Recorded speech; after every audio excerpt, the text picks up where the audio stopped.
Hello, friend. Tonight I want to tell you about something impossible. Right now, as you listen to these words, photons from a star that died 300 years ago are passing through your body. They traveled across the void, crossed galaxies bent around gravity wells, and arrived precisely at this moment to meet you. They don't know your name. They don't know you're listening. But they're here anyway, carrying energy that remembers the heart of an ancient sun. Energy doesn't forget. It only transforms. And tonight we're going to follow its journey from the first violent spark in the core of dying stars, through the quiet machinery of your cells, into the mysterious warmth you feel when someone you love thinks of you from across a room. We'll walk softly through 100 facts about energy told, not as lessons, but as lullabies. Science, yes, but science told the way the night tells secrets. You don't need to understand everything. Just rest. Let curiosity do the listening. Before we drift, if you find comfort in these quiet journeys, you might like to stay a while. You can gently tap the like button, subscribe if you'd like more stories told softly, and ring the little bell, not for noise, but so the next quiet night can find you again. No pressure, just an invitation if it feels right. Now, let's begin where everything begins, with light. 13.8 billion years ago, there was no such thing as cold. The universe was smaller than an atom, hotter than imagination allows, and filled with energy so concentrated that matter hadn't learned to exist yet. In that first incomprehensible moment, energy was everything, pure, undifferentiated dreaming of form. Then it expanded, cooled, learned to condense into quarks, into protons, into hydrogen. The first atoms formed 400,000 years after the beginning, and when they did, something remarkable happened. Light escaped. For the first time, photons could travel freely through space. Scientists call this the cosmic microwave background, the afterglow of creation still detectable today as a faint whisper of radio waves washing over Earth from every direction. You can tune an old television to static and see it. About 1% of that snow on the screen is light from the birth of the universe, 13 billion years old, still traveling, still carrying the memory of when energy first became something you could see. Some of those ancient photons enter your eyes when you look at the night sky. Energy that began in the furnace of the Big Bang, now gently touching your retina. It seems impossible, doesn't it? That the beginning of everything could reach forward through time and tap you on the shoulder. But here's what makes it stranger: the atoms in your body were born the same way. Every carbon atom, every oxygen molecule, every flicker of calcium in your bones, they were forged in the cores of massive stars billions of years ago. When those stars exhausted their fuel, they collapsed and exploded in supernovae, scattering their elemental guts across the cosmos. Slowly, over millions of years, those atoms drifted through space, gathered into clouds, condensed into a new star, our sun and its planets. You are quite literally made of dead stars. Your body contains energy that remembers a time before Earth existed. The iron in your blood was created in a supernova explosion. It took the death of a star more massive than our sun to produce that single atom of iron now cycling through your veins, carrying oxygen to your cells. Scientists estimate that the elements in your body came from at least 3 different stellar generations. You are a patchwork of ancient violence rearranged into something gentle, something that can listen, think, wonder. Carl Sagan used to say, "We are star stuff, contemplating stars." He was right, but there's more to it than poetry. The energy that powers your thoughts right now, the electrical impulses firing between neurons, is the same energy that once fused hydrogen into helium in the core of a dying sun. It has only changed forms. Energy, as the first law of thermodynamics tells us, cannot be created or destroyed. It only transforms. This means something profound. Every joule of energy in the universe today is the same energy that existed at the beginning. Nothing new has been added. Nothing has been lost. The universe is a closed system, endlessly rearranging itself, and you are part of that arrangement. The warmth in your chest, the beat of your heart, the electrical storm of your mind, all of it is borrowed from the cosmos, briefly shaped into the form of you. And one day it will return to other forms. Does that sound sad? It shouldn't. It means you are connected to everything that has ever existed. The light from distant stars, the gravity holding galaxies together, the heat radiating from your skin. It's all the same substance translated through time and space into different languages. Let me give you an example that makes this visceral. When you stand in sunlight, photons strike your skin at the speed of light, about 186,282 miles per second. Those photons were born in the sun's core through nuclear fusion, where hydrogen atoms collide with such force that they merge into helium, releasing tremendous energy. But here's the strange part, that photon took only 8 minutes and 20 seconds to travel the 93 million miles from the sun's surface to your face. But it took 100,000 years to escape from the sun's core to its surface. Why? Because the interior of the sun is so dense, so crowded with matter, that a single photon can only travel a tiny distance before it collides with another particle and gets absorbed, re-emitted, absorbed again, in an endless zigzagging journey outward. It's called a random walk. And scientists estimate that the average photon bounces around inside the sun for about 100 millennia before it finally breaks free into the vacuum of space. So, when you feel the sun on your skin, you're touching light that began its journey during the Ice Age, before agriculture, before language, before humans even knew how to make fire reliably. That photon has been trying to reach you for longer than civilization has existed. And yet, when it finally arrives, it gives you its energy freely. No questions, no conditions, just warmth. That's what energy does. It arrives, transforms, and continues. It doesn't hold grudges. It doesn't cling. It simply moves endlessly, creative, endlessly patient. Here's another fact that might change how you think about your body right now. As you rest, your cells are producing and consuming roughly 10 million molecules of ATP adenosine triphosphate every single second. ATP is the molecular currency of energy in your body, the tiny rechargeable battery that powers almost every cellular process. Your muscles use it to contract. Your neurons use it to fire. Your heart uses it to beat. And here's the staggering part.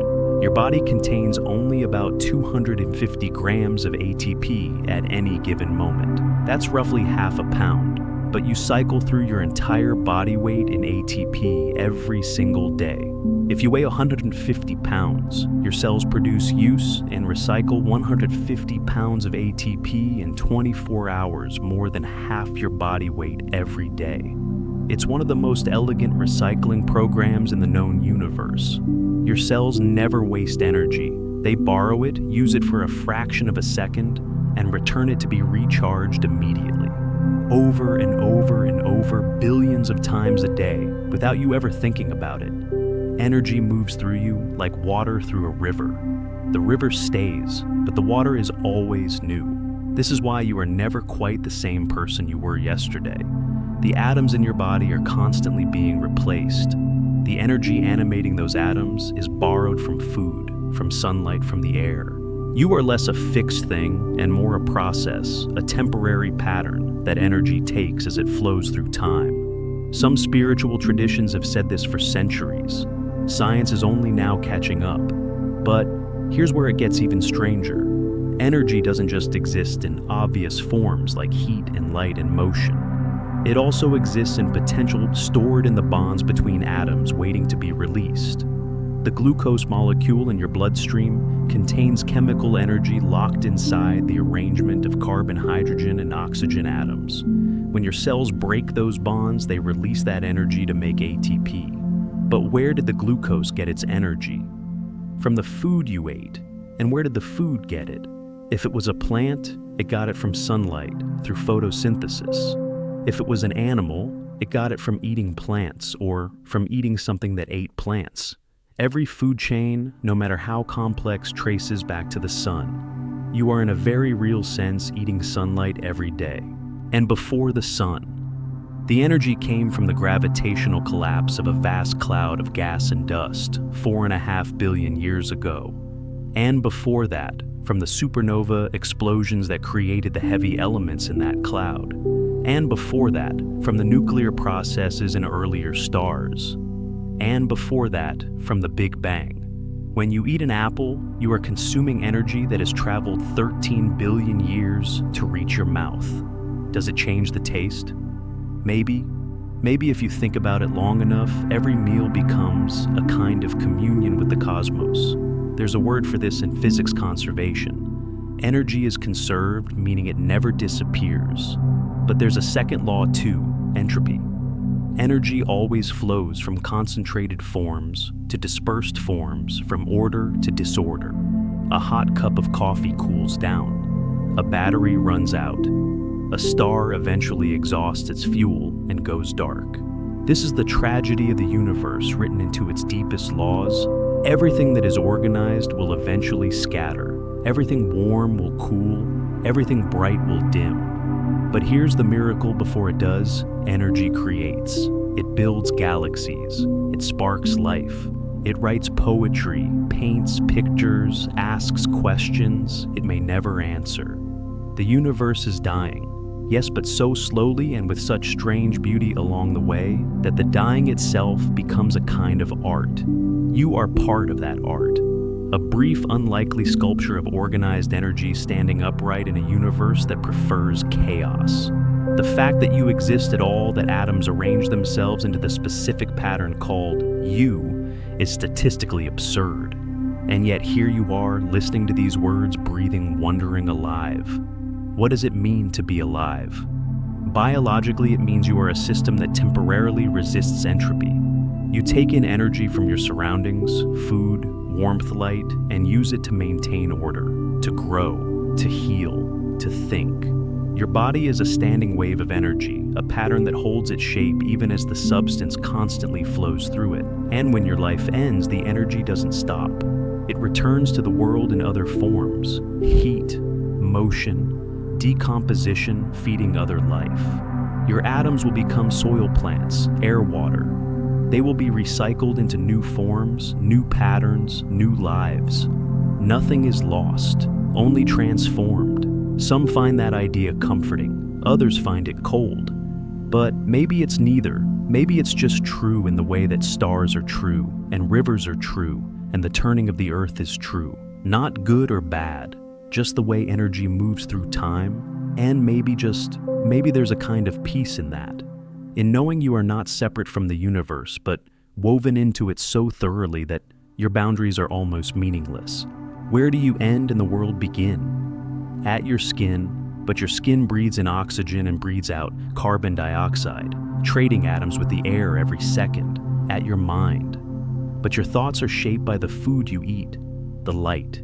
You see the sounds you hear, inputs from the outside world, constantly reshaping the inside. You are not a closed system. You are porous fluid, continuous with everything around you. Energy flows into you, through you, beyond you. And in that flow, you briefly take the shape of someone who can notice it happening. That's what makes you different from a rock or a river. Not that you contain energy, everything does, but that you are aware of it, conscious. Able to marvel at the fact that ancient starlight is touching your skin, that your heartbeat is powered by the same laws that govern galaxies, that you are a way for the universe to know itself. And tonight, as you drift towards sleep, that same energy will continue working in the darkness. Your neurons will consolidate memories. Your cells will repair damage. Your heart will beat 70 times a minute, every minute without you asking it to. Energy that began in a supernova will keep you alive through the night, patient and tireless, asking nothing in return. Isn't that extraordinary that the universe cares for you without knowing you? That energy flows through you without judgment, that you are held always by forces older than thought, stronger than fear, more constant than love. You are made of light, you are powered by stars, and every breath you take is a gift from the beginning of time. So rest now. You are exactly where you need to be. The universe is holding you as it always has, as it always will. And when morning comes, you'll still be here, temporary, impossible, alive. But energy doesn't stop at the edge of your skin. It reaches inward deeper into the machinery of cells, into bonds so small they forget their matter at all. Let's go there next, into the quiet architecture, where chemistry keeps you alive without asking permission, where ancient agreements made 2 billion years ago still honor their promises in your blood. There is a place where the rules break down, where particles can be in 2 places at once, where energy moves without moving, where cause and effect blur into something that feels more like poetry than physics. It's not a distant galaxy, it's not some exotic dimension, it's right here in the atoms that make up your hand, your breath the screen you're looking at. Welcome to the quantum realm, the place where energy first learned to dance. Most people think of atoms as tiny solar systems, electrons orbiting a nucleus like planets around a sun. That's a lie we tell children because the truth is harder to draw. In reality, electrons don't orbit. They exist in clouds of probability smeared across space, flickering in and out of existence so quickly that the word location stops making sense. They are waves and particles simultaneously neither and both until something observes them and forces them to choose. This isn't philosophy, it's measurement. Scientists have proven it thousands of times, and yet it still sounds impossible. Here's the first quantum fact that should keep you awake at night, except we're trying to help you sleep. So let's make it gentle. Every electron in your body is doing this right now.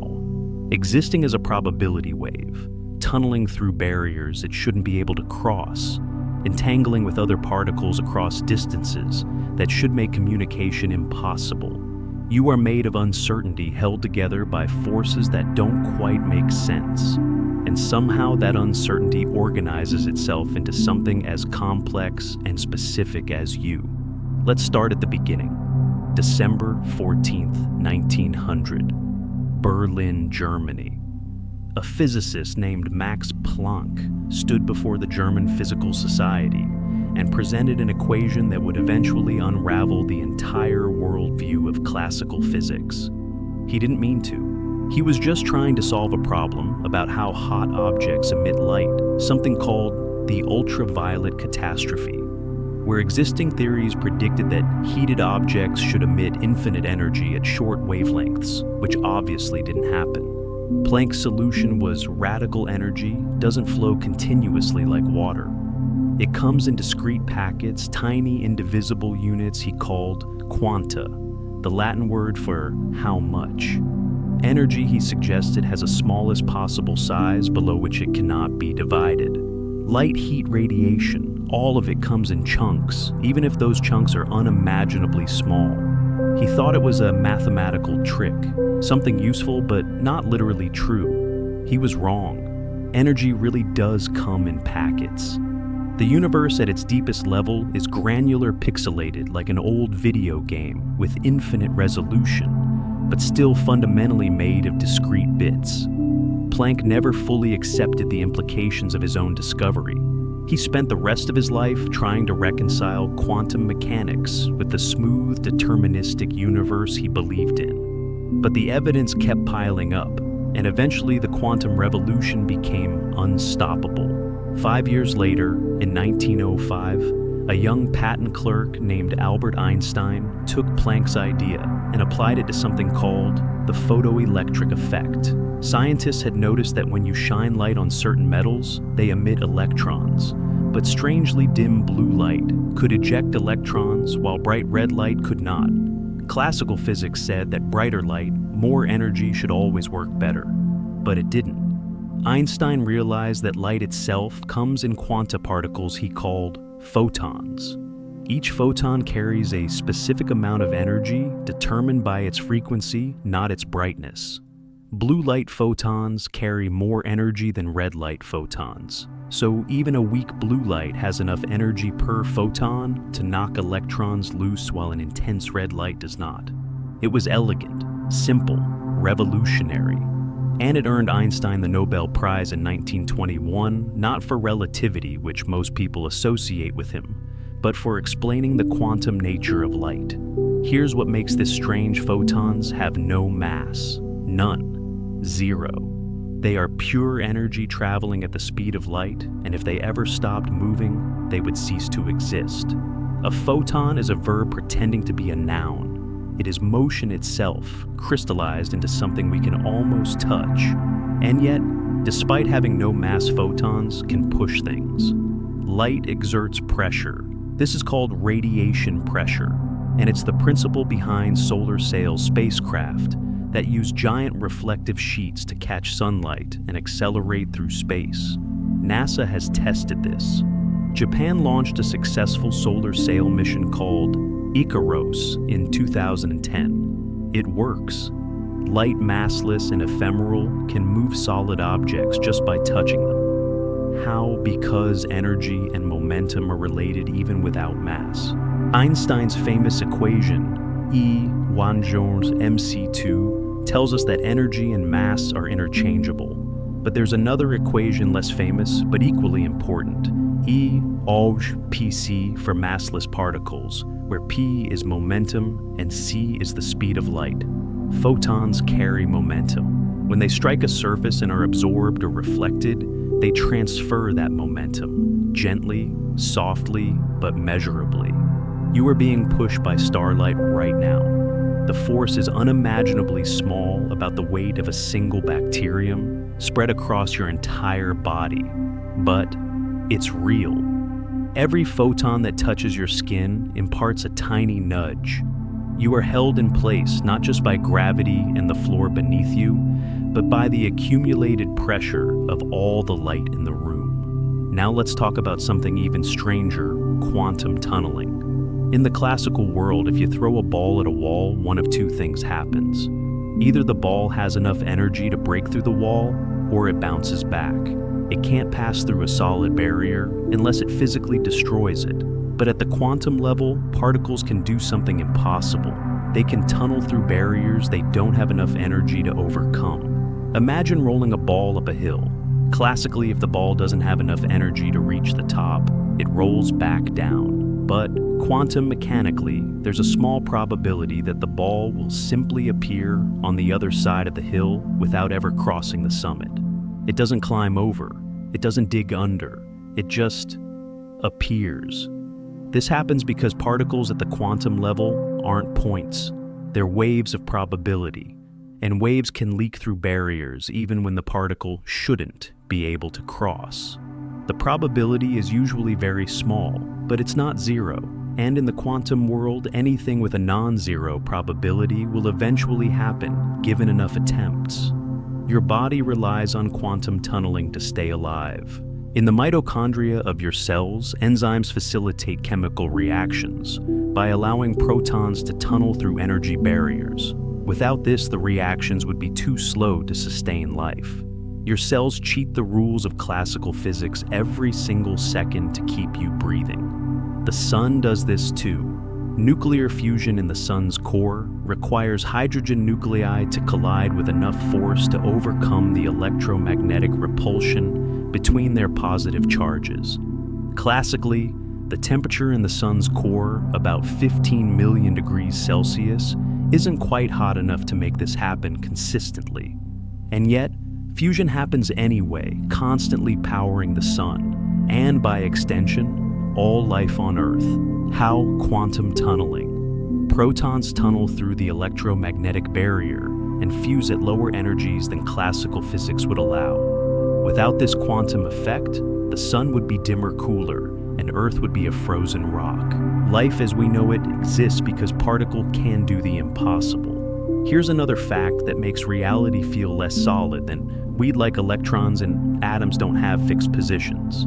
They occupy orbitals, regions of space where they're likely to be found, but they're never in one specific place until something measures them. This is described by the Heisenberg uncertainty principle formulated by Werner Heisenberg in 1927. It states that you cannot simultaneously know both the exact position and exact momentum of a particle.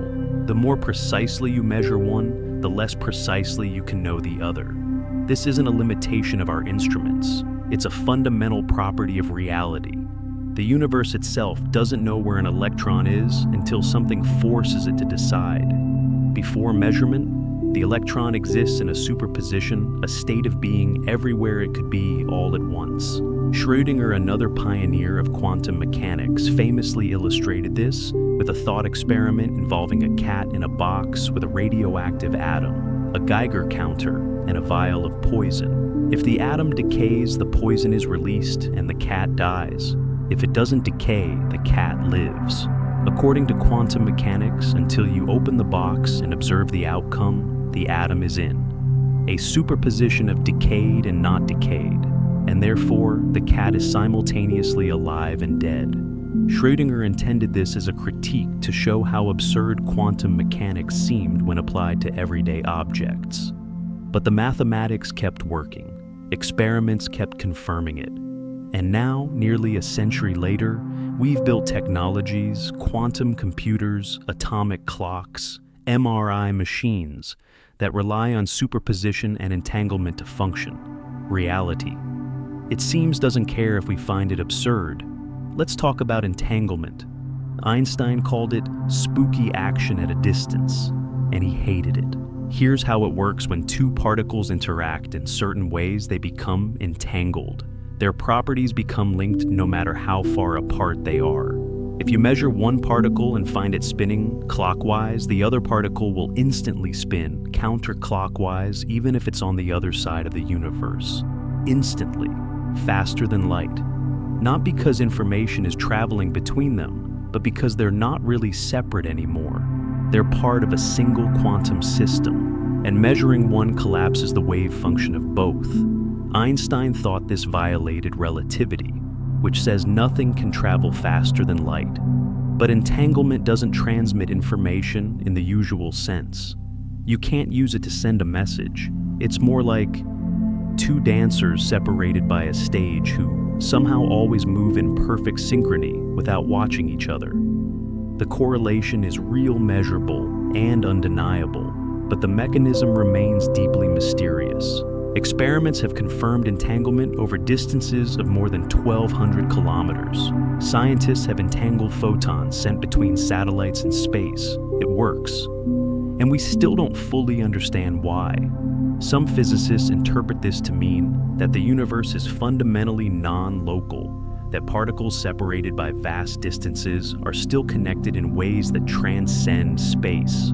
Others interpret it differently through many worlds theory or pilot wave theory or other frameworks. But everyone agrees on the measurements. The universe is stranger than common sense allows. Does this mean your body contains entangled particles? Yes, almost certainly.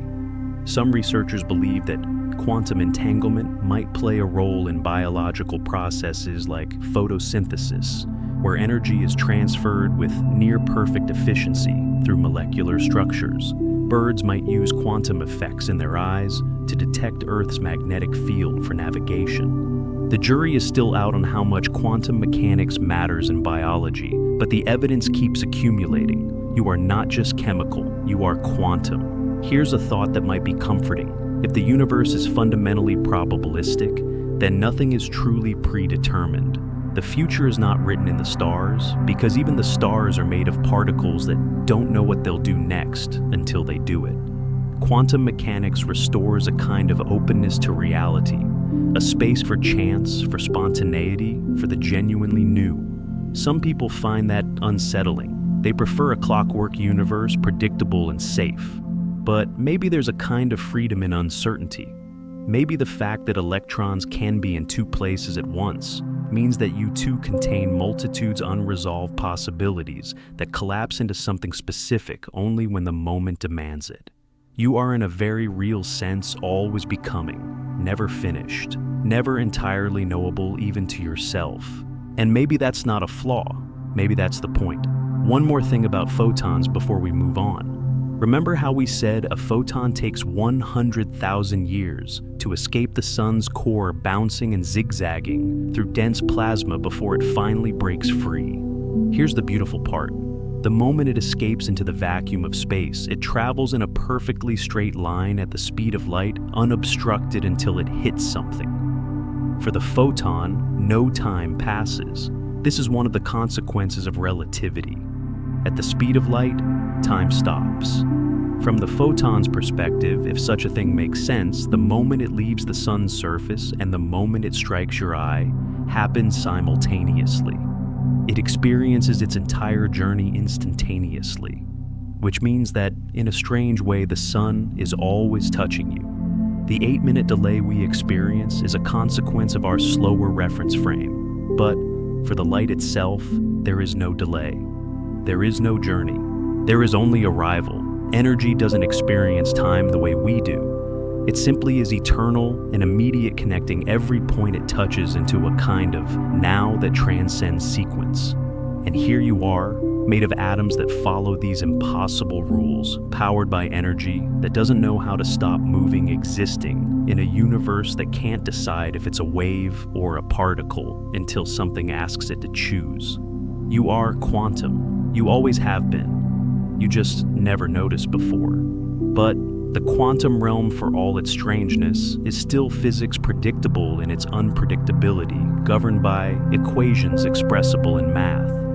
The next layer is warmer, wetter, more familiar. It's where energy learns to build, to bind, to become the scaffolding of life itself. Let's step into the chemistry now, into bonds that remember agreements made before your ancestors learned to stand upright.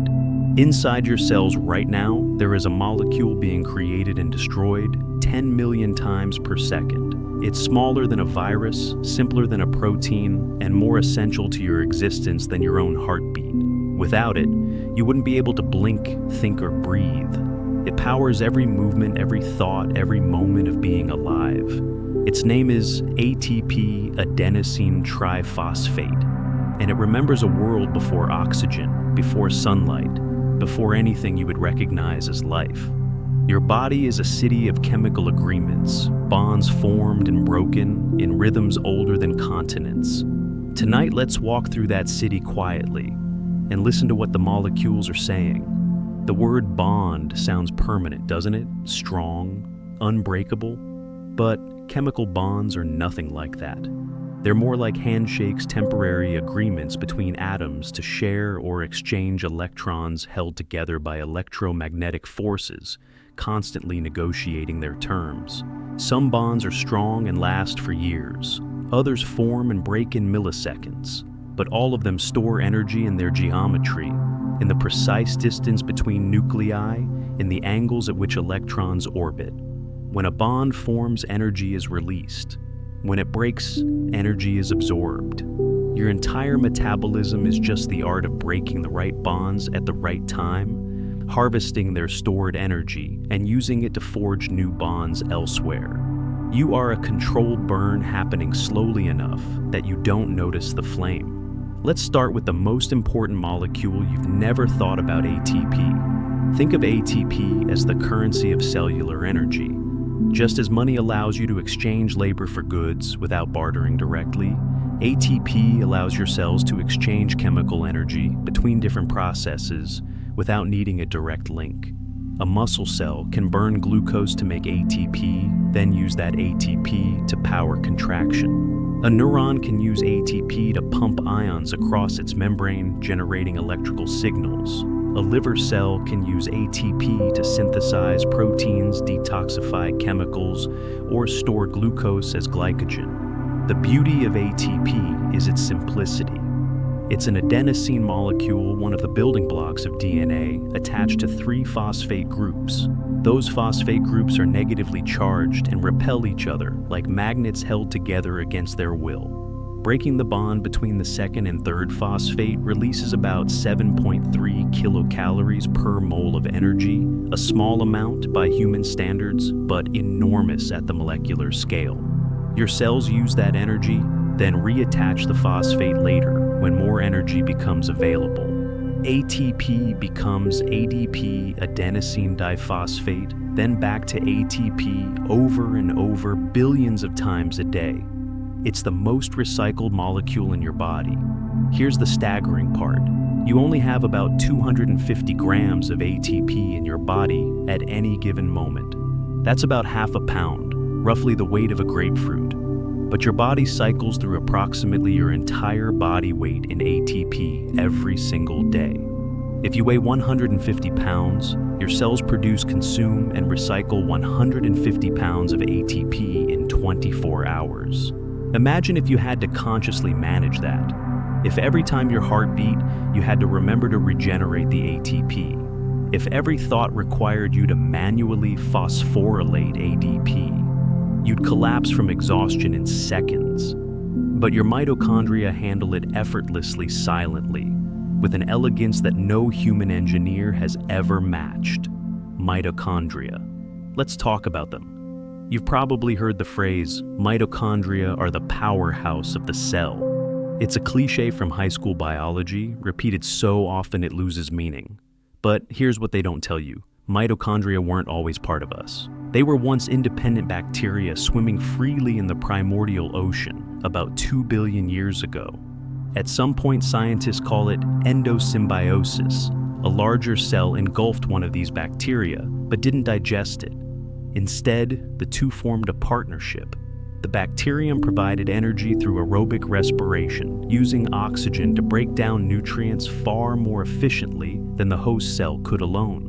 In exchange, the host cell provided protection resources and a stable environment. That partnership never ended. Every mitochondrion in your body today is a descendant of that ancient bacterium. They still have their own DNA separate from the DNA in your cell nucleus. They still reproduce independently, dividing like bacteria, and they still remember in their genetic code a time when they lived alone. You are not one organism. You are a collaboration. Mitochondria take the food you eat, broken down into glucose, fatty acids, amino acids, and convert it into ATP through a process called cellular respiration. This happens in stages. First, glucose is split into 2 molecules of pyruvate in the cell's cytoplasm through glycolysis, a process that doesn't even require oxygen. It's ancient, dating back to the earliest forms of life on Earth, before the atmosphere contained breathable oxygen. Then, inside the mitochondria, pyruvate enters the Krebs cycle, also called the citric acid cycle, discovered by Hans Krebs in 1937. Krebs was a German Jewish biochemist who fled Nazi Germany in 1933 and continued his research in England. He spent years mapping out how cells extract energy from food, working with limited resources, often late into the night. When he finally published his findings, the journal Nature rejected his paper. They said it was too specialized. Krebs submitted it elsewhere. It was accepted. And 16 years later, in 1953, he won the Nobel Prize in Physiology or Medicine for his discovery. His cycle, the Krebs cycle, is now taught in every biology class on Earth. Sometimes the most important truths take time to be recognized. The Krebs cycle is a loop. A molecule of acetyl-CoA enters, gets oxidized step by step, and releases carbon dioxide, water, and high-energy electrons. Those electrons are carried by molecules called NADH and FADH2 to the electron transport chain, a series of protein complexes embedded in the mitochondrial membrane. The electrons pass from one complex to the next, releasing energy at each step, which is used to pump protons across the membrane. This creates a gradient, a buildup of protons on one side of the membrane. And just like water behind a dam, that gradient stores potential energy. When the protons flow back through a protein called ATP synthase, they drive the synthesis of ATP from ADP and phosphate. It's a molecular turbine spinning at about 8,000 revolutions per minute, powered by the flow of protons. This process is called oxidative phosphorylation, and it's where most of your ATP comes from. From one molecule of glucose, your cells can produce about 30 to 36 molecules of ATP, depending on conditions and efficiency. That's far more than glycolysis alone, which only yields 2 ATP per glucose. But here's what makes it miraculous. The efficiency is only about 40%. 60% of the energy in glucose is lost as heat. You might think that's wasteful, but it's not. That heat keeps you warm. It maintains your body temperature at 98.6 degrees Fahrenheit, allowing enzymes to function optimally, proteins to fold correctly, and chemical reactions to proceed at the speed of life. You are a furnace, a controlled, meticulous, beautiful furnace.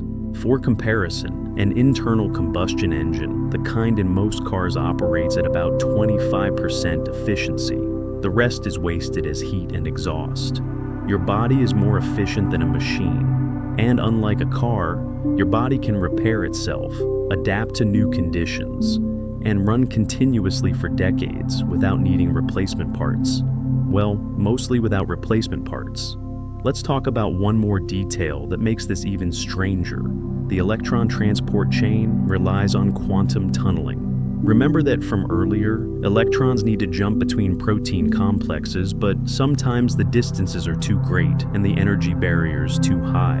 Classically, the electrons shouldn't be able to make the jump, but quantum mechanically they tunnel through. They take shortcuts through probability space, appearing on the other side without ever crossing the middle. Your life depends on particles doing the impossible thousands of times per second in every mitochondrion, in every cell in your body. Without oxygen, this whole system grinds to a halt. Oxygen is the final electron acceptor. In the chain, it takes the spent electrons and combines them with protons to form water. No oxygen, no water formation, no electron flow, no ATP production. Within minutes, your cells run out of energy and begin to die. This is why suffocation is so dangerous. It's not just that you can't breathe.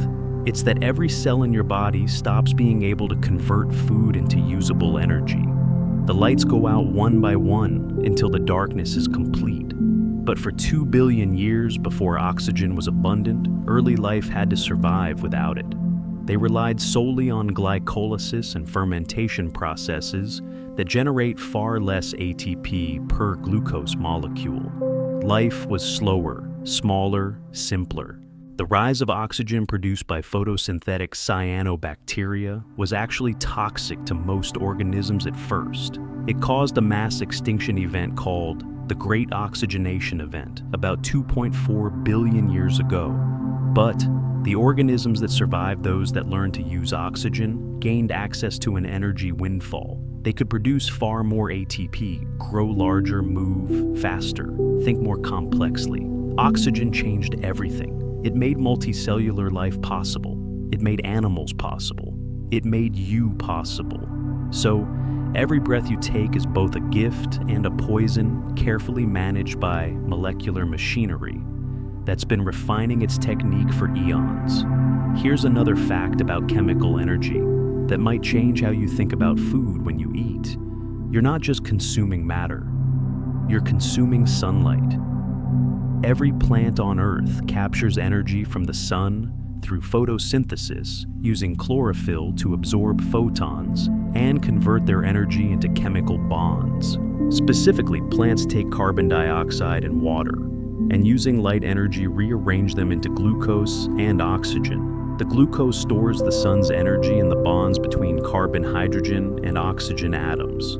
When you eat a plant or eat an animal that ate a plant, you're extracting that stored sunlight.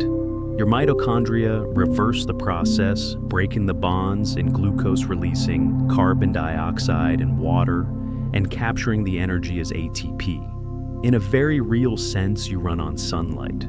You are a solar-powered organism, just with extra steps. And if you trace it back further, the sun gets its energy from nuclear fusion, which converts mass into energy according to Einstein's equation. And the mass came from the Big Bang. So, when you eat breakfast, you're consuming a chain of energy transformations that stretches back to the beginning of the universe. A bowl of oatmeal is 13 billion years of history condensed into something you can hold in your hand. Now, let's talk about the bonds themselves. Not all chemical bonds are equal. Covalent bonds, where atoms share electrons, are strong and stable. These are the bonds that hold together the molecules in your DNA, your proteins, your cell membranes. They last for years, sometimes for your entire lifetime. Hydrogen bonds, on the other hand, are weak. They form when a hydrogen atom already covalently bonded to one atom is attracted to another nearby atom with a partial negative charge.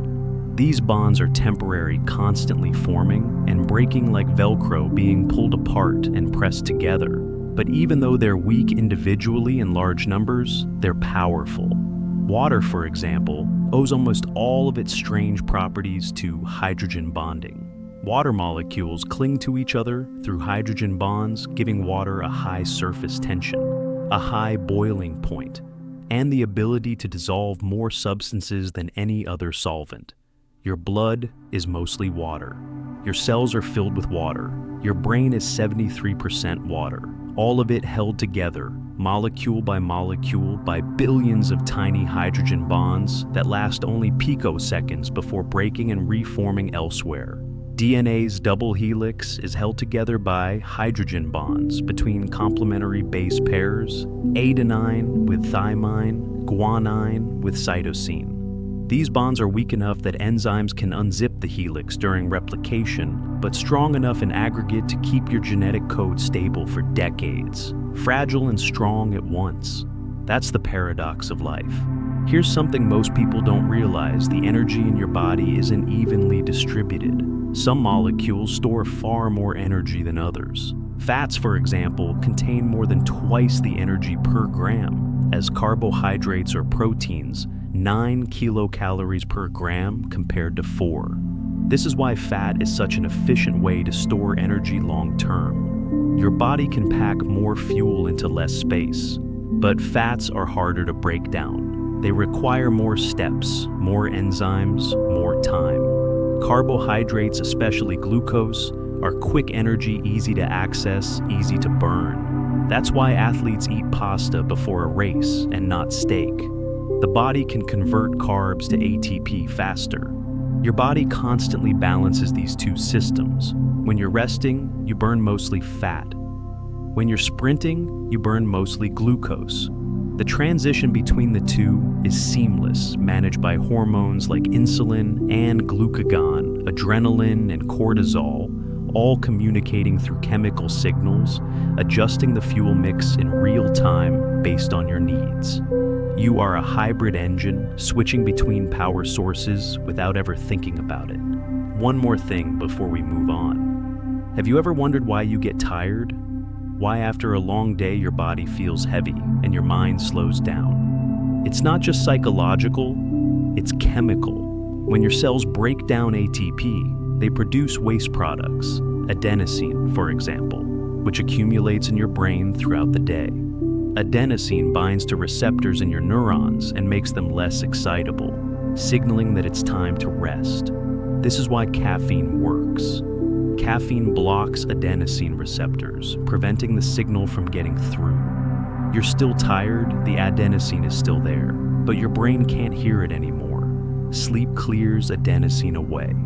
While you rest, your brain flushes out metabolic waste through a system called the glymphatic system, which is most active during sleep. By morning, adenosine levels are low again, and you wake up refreshed, or at least that's the idea. Energy isn't infinite. Even your cells need time to recover, to rebuild, to clear out the chemical debris of existence. Rest isn't weakness. It's part of the cycle. Bonds form, bonds break, energy flows. And in that flow, in that constant negotiation between creation and destruction, you continue. Not because you're permanent, but because you're dynamic. Always moving, always rebuilding, always alive. But energy doesn't just flow inside you. It radiates outward, dissipates into heat, into motion, into the space around you. The universe, after all, has a direction, a slow, patient unraveling toward equilibrium. Let's follow that thread now into the quiet mathematics of entropy, where order dissolves and time finds its arrow. There's a cup of coffee on a table. It's hot. Steam rises from the surface, curling into the air, carrying heat away, molecule by molecule. You leave the room, come back an hour later. The coffee is cold, room temperature, lifeless.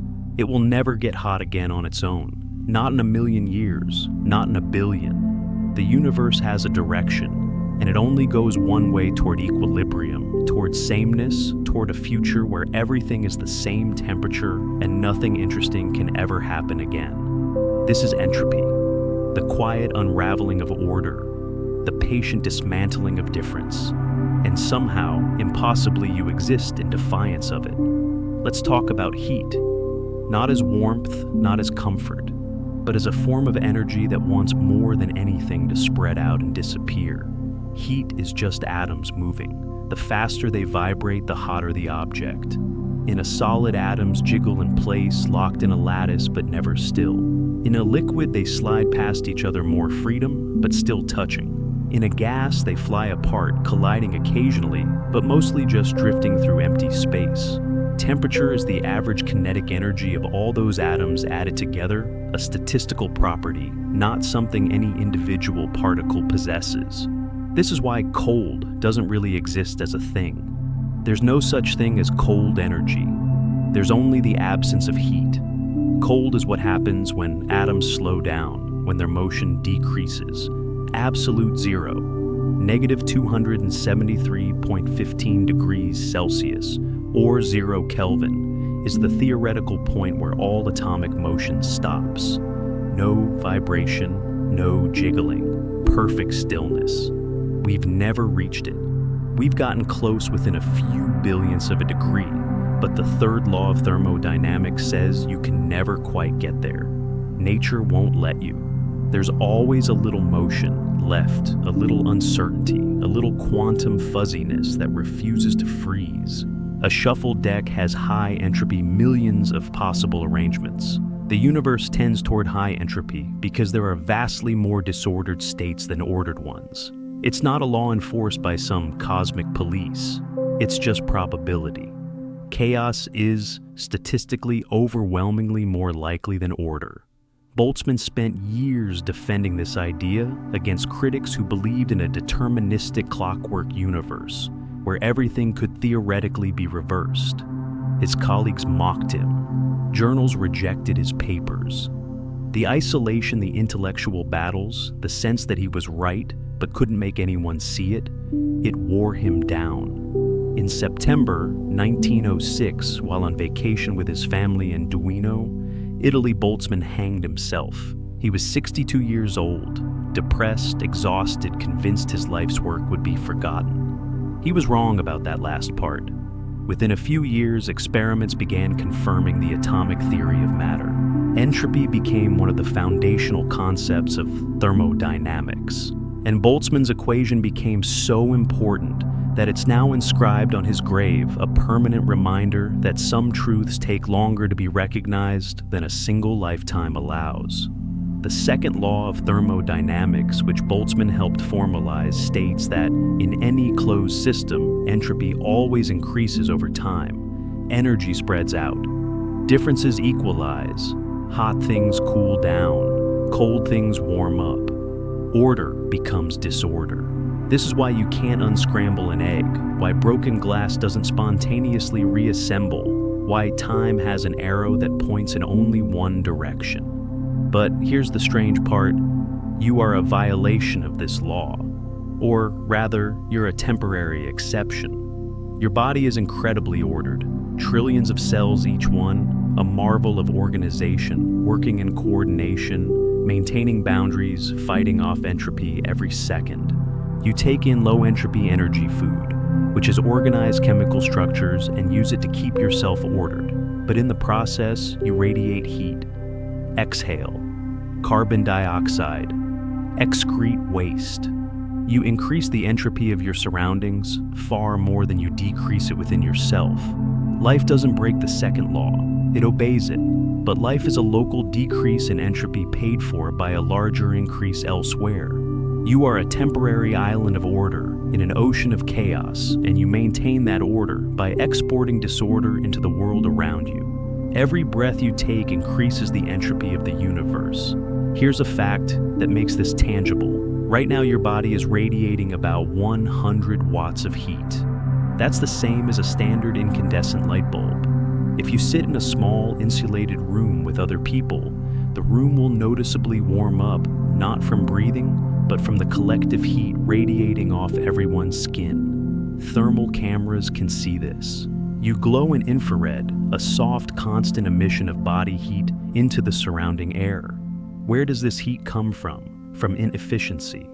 Remember how we said your mitochondria are only about 40% efficient at converting glucose into ATP. The other 60% becomes heat. Your muscles, when they contract, convert chemical energy into motion, but only about 25% efficiently. The rest, heat. Even your brain, when it thinks, generates heat. Neurons firing, ions moving, ATP being consumed. It all produces thermal energy as a byproduct. You are quite literally a warm-blooded animal because your metabolism constantly produces waste heat. And that warmth is essential.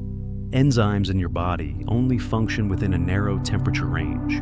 If you get too cold, chemical reactions slow down. Too hot and proteins denature, they lose their shape and stop working. Your body maintains a core temperature of approximately 98.6 degrees Fahrenheit through a delicate balance of heat production and heat loss. This is called homeostasis, and it requires constant energy expenditure. Even when you're sleeping doing nothing, your body burns about 1,200 to 1,500 calories a day just to stay organized, to maintain that improbable difference between your internal order and the external chaos. Now, let's talk about the coffee again, because there's something profound hidden in its cooling. When you pour hot coffee, the water molecules are moving fast, vibrating, spinning, colliding. The air molecules around the cup are moving slower. Heat flows from the coffee to the air through conduction and convection and radiation, and slowly the temperatures equalize. The fast-moving water molecules lose energy to the slow-moving air molecules. Entropy increases, not because the universe wants disorder, it doesn't want anything, but because there are vastly more ways for the energy to be spread out than concentrated. Here's the key insight. Heat naturally flows from hot to cold, always, never the reverse. You've never seen a cold cup of coffee spontaneously absorb heat from the cooler air around it and become hot again. It doesn't happen. Not because it's impossible, in principle energy could theoretically randomly concentrate itself, but because the probability is so absurdly low that it will never happen in the observable lifetime of the universe. This asymmetry gives time its direction. The reason you remember the past and not the future, the reason causes precede effects. The reason you age and don't unage, all of it traces back to entropy. Time's arrow points in the direction of increasing entropy. Some physicists call this the thermodynamic arrow of time, and it's one of the deepest mysteries in physics. The fundamental laws governing particles, quantum mechanics, electromagnetism, even gravity are time symmetric. They work the same whether time runs forward or backward. But the universe we experience is deeply asymmetric. Eggs break but don't unbreak. People are born, grow old, and die, never the reverse. Why? Because the universe began in an incredibly low entropy state at the Big Bang. Everything since then has been entropy increasing, spreading out, moving toward equilibrium. We live in the transition period where there's still enough order left to make interesting things, stars, planets, life possible. But eventually, in the far future, entropy will maximize. The universe will reach heat death, a state where all energy is evenly distributed, all stars have burned out, and nothing can ever happen again. That's trillions upon trillions of years away. You don't need to worry about it tonight. But it does raise a question: if entropy always increases, how did life ever organize itself in the first place? The answer is energy flow. Life exists because Earth is not a closed system. Energy from the sun constantly streams in low-entropy sunlight with concentrated energy. Plants capture that energy, store it in chemical bonds. Animals eat the plants or eat other animals and use that stored energy to maintain their own order. All the while, we radiate heat, exhale waste, and increase the entropy of our surroundings far more than we decrease it within ourselves. Life is a dissipative structure, a pattern that maintains itself by allowing energy to flow through it, creating order locally while exporting disorder globally. Rivers do this, hurricanes do this, flames do this, and so do you. You are not separate from the flow. You are the flow temporarily taking a shape that can notice itself. Here's an analogy that might help. Imagine a whirlpool in a river. The whirlpool seems like a stable, persistent structure, but it's not made of any particular water molecules. The water flows through the whirlpool, constantly entering and leaving, and yet the shape persists. The whirlpool is not a thing, it's a pattern in the flow. You are the same. The atoms in your body are constantly being replaced. You shed skin cells, you exhale carbon dioxide, you excrete waste, you absorb nutrients. Over the course of about 7 to 10 years, almost every atom in your body is replaced by a new one. And yet, you continue. You persist not as a fixed object, but as a pattern in the flow of matter and energy. The person you were 10 years ago, atomically speaking, no longer exists. And yet you remember being that person. You carry the continuity even though the substance has entirely changed. Identity, it seems, is not about matter. It's about pattern, about information, about the specific way energy organizes itself temporarily into something that can think and feel and wonder. Now, let's talk about Maxwell's demon, a thought experiment that haunted physicists for decades. In 1867, James Clerk Maxwell proposed a paradox. Imagine a container of gas divided into two halves by a wall with a small door. The gas molecules are bouncing around randomly, some fast, some slow. Now, imagine a tiny demon, a microscopic intelligent being sitting by the door. Every time a fast molecule approaches from the left, the demon opens the door and lets it through to the right. Every time a slow molecule approaches from the right, the demon lets it through to the left. Over time, all the fast molecules end up on one side and all the slow molecules on the other. The right side becomes hot. The left side becomes cold. Order increases. Entropy decreases. And the demon didn't use any energy, it just opened and closed a door. This seemed to violate the second law of thermodynamics. If you could separate hot and cold without expending energy, you could build a perpetual motion machine. You could extract infinite work from random thermal motion. The universe would allow free energy, violating everything we know about thermodynamics. Physicists spent over a century trying to resolve this paradox. The solution came from information theory. It turns out that the demon can't operate without gathering information, observing which molecules are fast and which are slow. And information has a physical cost. To record information, you need to change the state of a memory system, which increases entropy. To erase that memory and prepare for the next observation, you have to dissipate heat into the environment. When you account for the entropy cost of information and processing, Maxwell's demon doesn't violate the second law after all. The demon's brain, or whatever computational system it uses, generates more entropy than it removes from the gas. The universe is safe. Entropy wins. But it's a close call, and it reveals something profound. Information is physical. Knowing something about the world costs energy. Forgetting something releases heat. Your brain, when it learns and remembers, is constantly managing the thermodynamics of thought. Let's come back to something personal. Have you ever wondered why you feel warmer when you're around other people? Not emotionally, though, that's true too, but physically. It's not just body heat radiating toward you. It's also that rooms with people in them have higher humidity, water vapor from breath and skin, which makes the air feel warmer because water has a high heat capacity. It takes more energy to heat up, and it retains that heat longer. Your presence changes the environment. You are not passive. You radiate warmth, moisture, carbon dioxide. You leave a thermal signature wherever you go, a faint heat trail that infrared cameras can detect for several seconds after you leave a room. You are always announcing your presence to the universe, whether you intend to or not. And here's the beautiful paradox. Even though entropy always increases, even though the universe is slowly running down toward heat, death, that process creates complexity along the way. Stars form, planets coalesce, life emerges, consciousness arises, all of it temporary, all of it doomed, but stunningly beautiful while it lasts. Entropy isn't an enemy. It's the reason anything happens at all. Without entropy, without that drive toward equilibrium, there would be no energy flow, no weather, no ecosystems, no metabolism, no thought. The universe would be a frozen static snapshot, perfectly balanced and perfectly dead. It's the imbalance, the difference, the gradient between hot and cold order and chaos that makes life possible.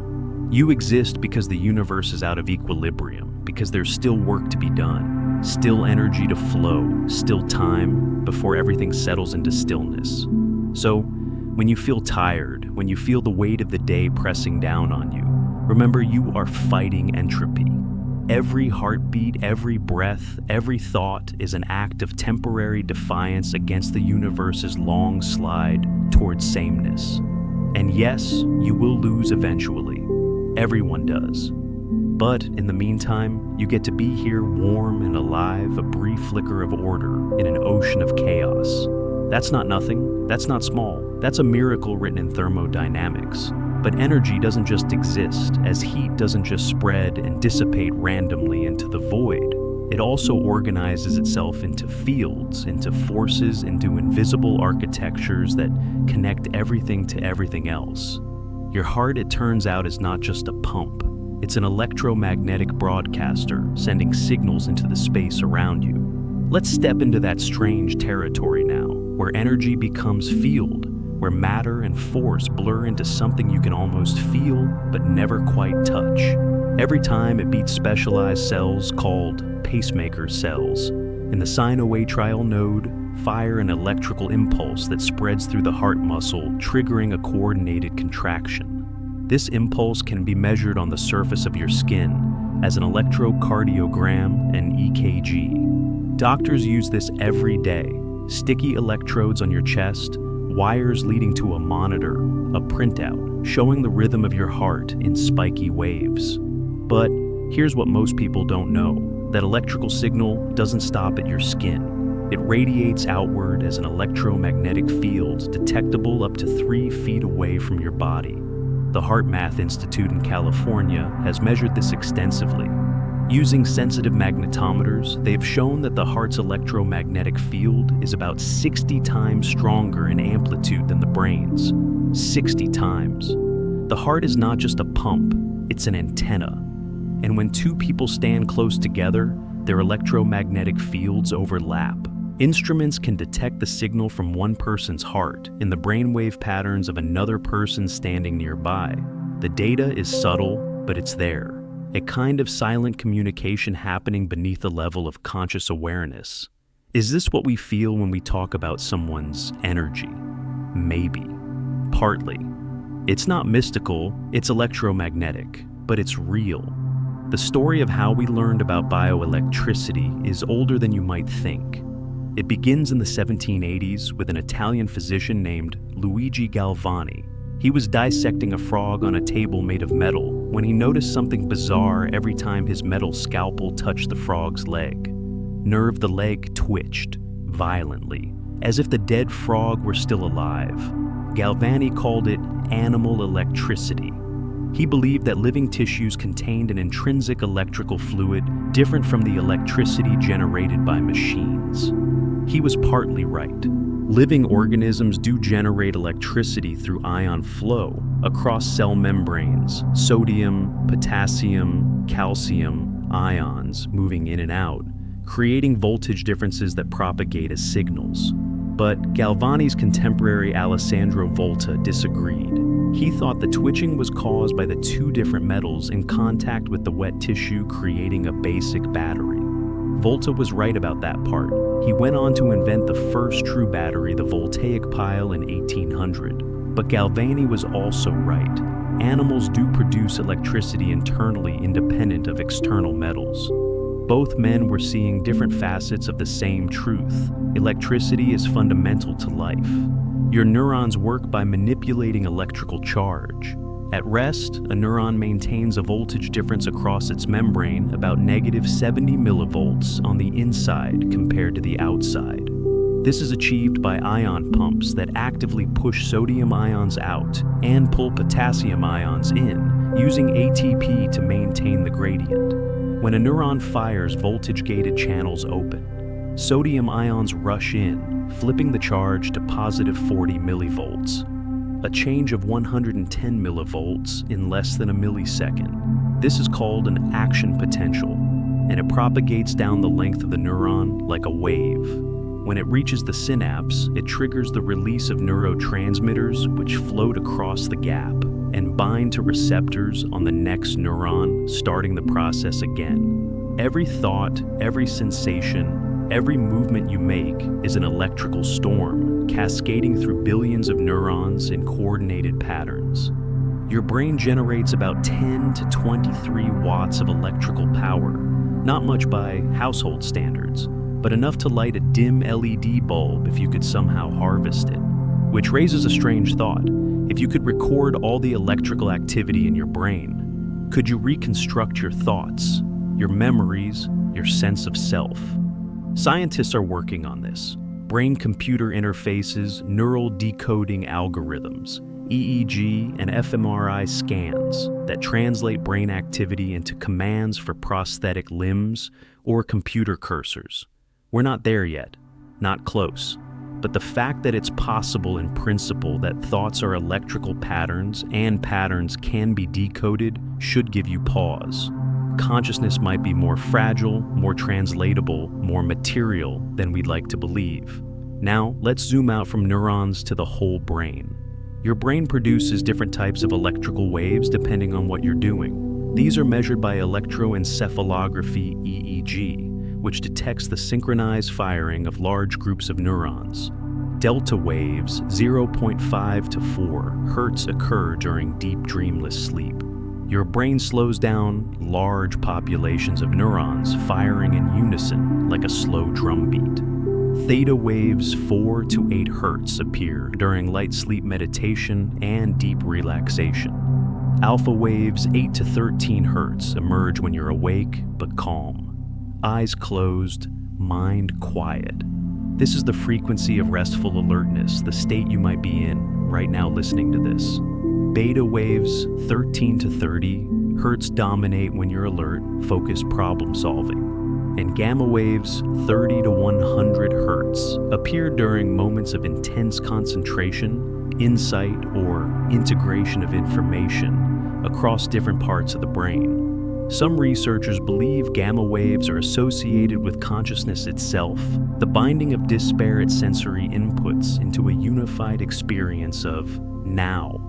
Interestingly, meditators, especially those with years of practice, show unusually high gamma wave activity even at rest. Their brains hum at a higher frequency, as if they have learned to sustain a state of integrated awareness that most people only access in brief flashes. Here's where it gets even stranger. The Earth itself produces an electromagnetic frequency called the Schumann resonance, first predicted by physicist Winfried Otto Schumann in 1952.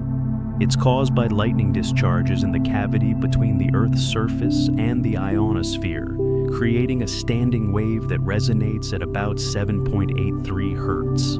That's almost exactly the frequency of human alpha waves, the brainwave pattern associated with relaxed wakefulness. Some researchers have speculated that this is not a coincidence, that over millions of years our nervous systems evolved in the presence of this planetary frequency, and perhaps our brains naturally synchronize with it when we're calm and grounded. There's no definitive proof of this, but the correlation is intriguing. And some studies suggest that disruptions in the Schumann resonance caused by solar storms or geomagnetic disturbances correlate with increases in anxiety, sleep disturbances, and cardiovascular issues in sensitive individuals. Does the Earth have a heartbeat?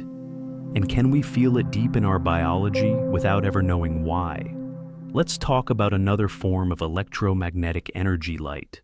Visible light is just a narrow slice of the electromagnetic spectrum, wavelengths between about 400 nanometers violet and 700 nanometers red.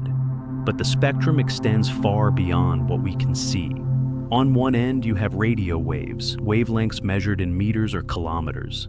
These are what your phone uses to communicate with cell towers, what radios use to pick up signals from distant transmitters. Then, microwaves used in radar, and yes, microwave ovens. Then, infrared, which you feel as heat. Then, visible light. Then, ultraviolet, which damages DNA and causes sunburns. Then, X-rays, which pass through soft tissue but are blocked by bone. Then gamma rays, the highest energy photons produced by nuclear reactions and cosmic explosions. All of these are the same thing, oscillating electric and magnetic fields propagating through space at the speed of light. The only difference is frequency, and yet that small difference determines whether the radiation cooks your food, lets you see, gives you cancer, or passes harmlessly through your body. Your body is transparent to some wavelengths and opaque to others. You are selectively porous to the electromagnetic spectrum. Here's a fact that might unsettle you right now.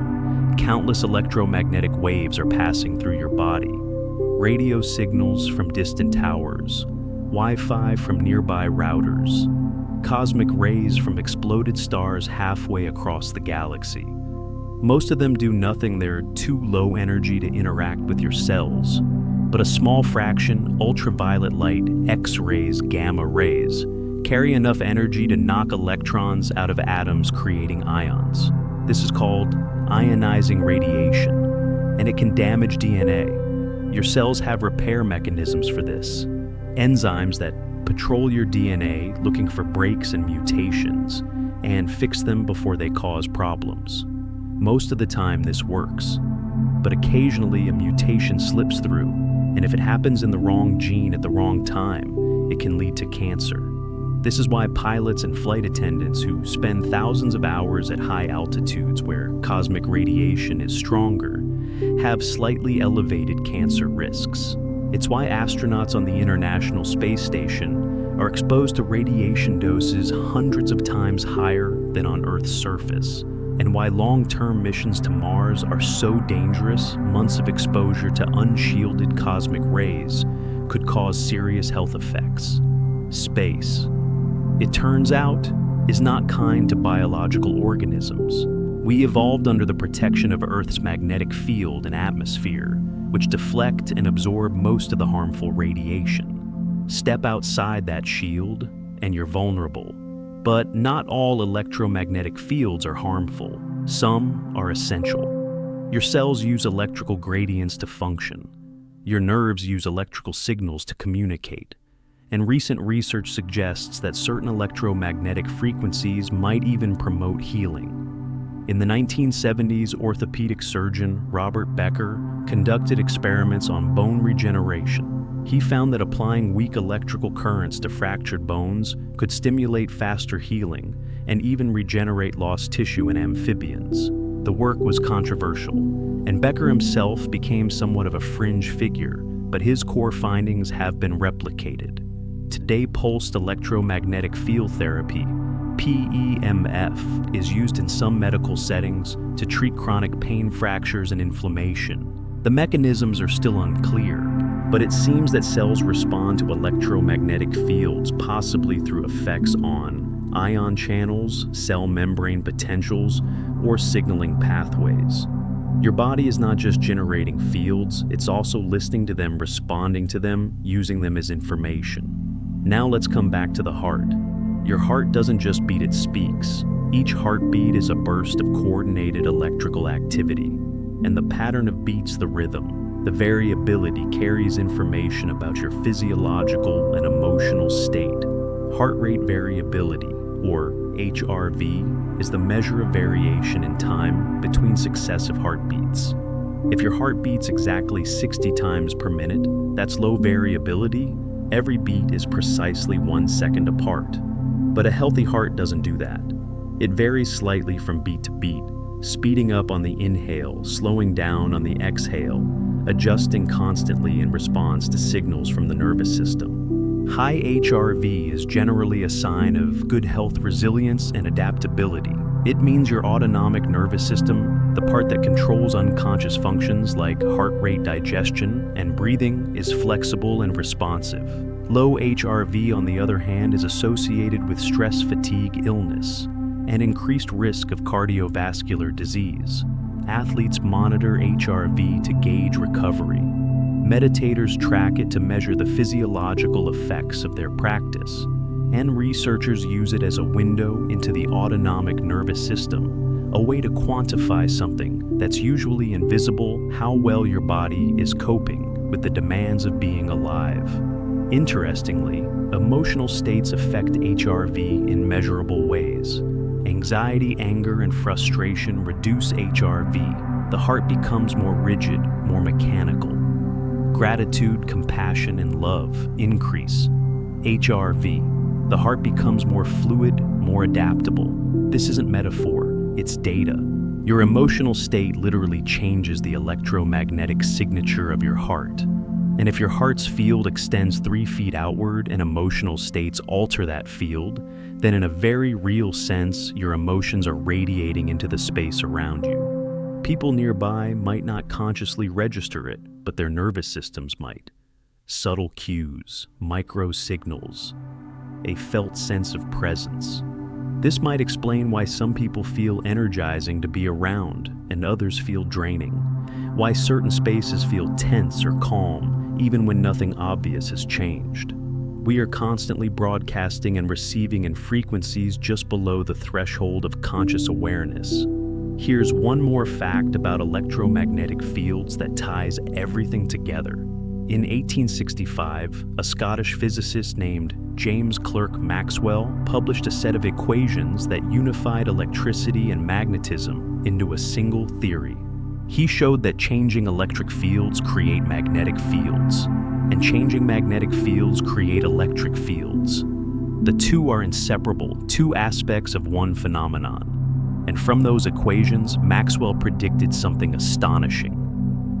Electromagnetic waves should exist traveling through space at a specific speed, a speed he could calculate. When he did the math, the speed came out to about 300,000 kilometers per second. That was the speed of light. Maxwell realized in one of the great intellectual leaps in history that light is an electromagnetic wave.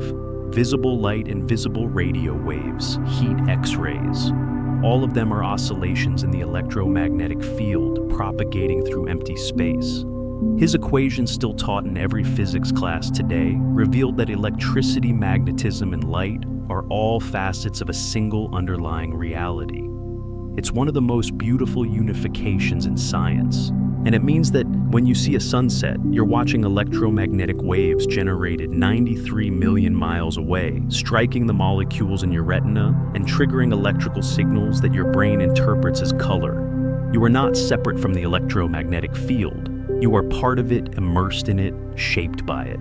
Every photon that touches your skin, every radio wave that passes through your body, every electrical impulse in your nerves, they're all expressions of the same fundamental force. And maybe when you feel someone's presence without seeing them, when you sense a shift in the room's energy, when you know intuitively that something has changed, you're not imagining it. You're detecting the electromagnetic symphony that surrounds all living things, playing just below the surface of perception. You are electric. You are magnetic. You are light condensed into flesh, radiating signals into the world and receiving them back in an endless exchange. But fields and forces, for all their elegance, are still invisible. The body has another language, quieter and stranger, a whisper of photons too faint for your eyes to see, emitted by the very act of being alive. Let's step into that hidden glow now, into biophotons and the secret light your cells use to speak. Turn off all the lights. Sit in complete darkness. Wait for your eyes to adjust. You'll see nothing, of course. The room is black. But if you had a camera sensitive enough, far more sensitive than any human eye, you would see something impossible. You would see yourself glowing, not with heat, not with reflected light, but with faint, coherent photons being emitted directly from your cells. Your hands glow. Your face glows brightest of all, especially in the late afternoon. You are luminous, quite literally radiating light, too dim to see, but real enough to measure. You have always been made of light. You just never knew you were shining. This phenomenon is called biophoton emission, and it's one of the strangest, most quietly profound discoveries in biology. Every living organism, plants, animals, bacteria, fungi, emits ultra-weak photons, not as a byproduct of heat, but as something else, something we're still trying to understand. The story begins in 1923 with a Russian embryologist named Alexander Gurwitch. He was studying onion root tips under a microscope when he noticed something peculiar. When he placed two onion roots near each other, separated by a thin quartz barrier, the root cells facing each other divided faster than cells facing away. It was as if the roots were communicating through the glass. Gurwitch hypothesized that cells were emitting a form of radiation he called mitogenetic rays light that could stimulate cell division in neighboring tissues. His colleagues were skeptical. Some tried to replicate his experiments and failed. Others succeeded but couldn't explain the mechanism. The scientific community largely dismissed the idea as experimental error or wishful thinking. Gurwitch died in 1954, his work mostly forgotten. But in the 1970s, a German biophysicist named Fritz Albert Popp picked up where Gurwitch had left off. Popp had access to far more sensitive equipment, photomultiplier tubes capable of detecting individual photons. And when he aimed these detectors at living cells, he found exactly what Gurwitch had suggested: all living systems emit ultra-weak light. Not much, just a few photons per second per square centimeter, but measurable, consistent, and undeniably real.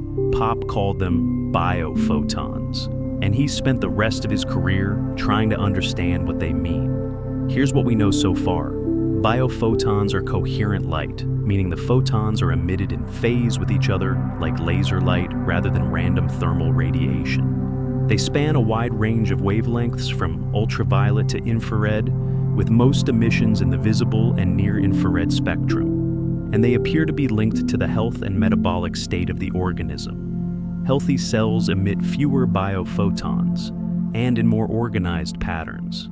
Diseased or stressed cells emit more, and the patterns become chaotic. It's as if health is quiet and illness is loud. The exact source of biophotons is still debated.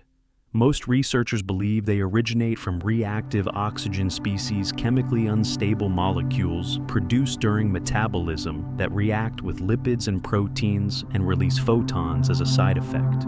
Others suggest that DNA itself is the primary source. DNA molecules under certain conditions can absorb and re-emit light. Some scientists have even proposed that DNA acts as a biophotonic waveguide channeling light within the cell nucleus to coordinate biochemical reactions. This is speculative. We don't have definitive proof. But the measurements are real. You do emit light. The question is why? And more intriguingly, does it serve a function? Here's one experiment that suggests it might. In 1976, a Soviet scientist named Vladimir Kazanachev conducted a series of experiments with bacteria in separate glass containers. He exposed one container to a toxin or virus that killed the bacteria inside. Then he placed that container next to a healthy container separated by a thin sheet of glass. After some time, the bacteria in the second container, the one that was never directly exposed to the toxin, began to die, as well exhibiting the same symptoms. When Kazanachev repeated the experiment with quartz glass, which is transparent to ultraviolet light, the effect was stronger. With regular glass, which blocks UV, the effect was weaker or absent.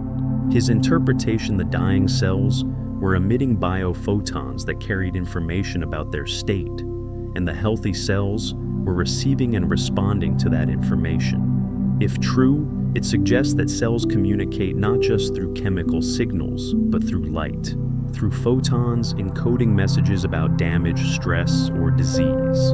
This is sometimes called the death photon hypothesis, and it remains controversial. The experiments have been replicated by some researchers and disputed by others. But the possibility lingers that light is a language and your cells are fluent in it. Now, let's talk about intensity and timing. Not all parts of your body glow equally. Your face emits the most biophotons, especially the forehead, cheeks, and around the mouth. Your hands emit fewer, and your torso fewer still.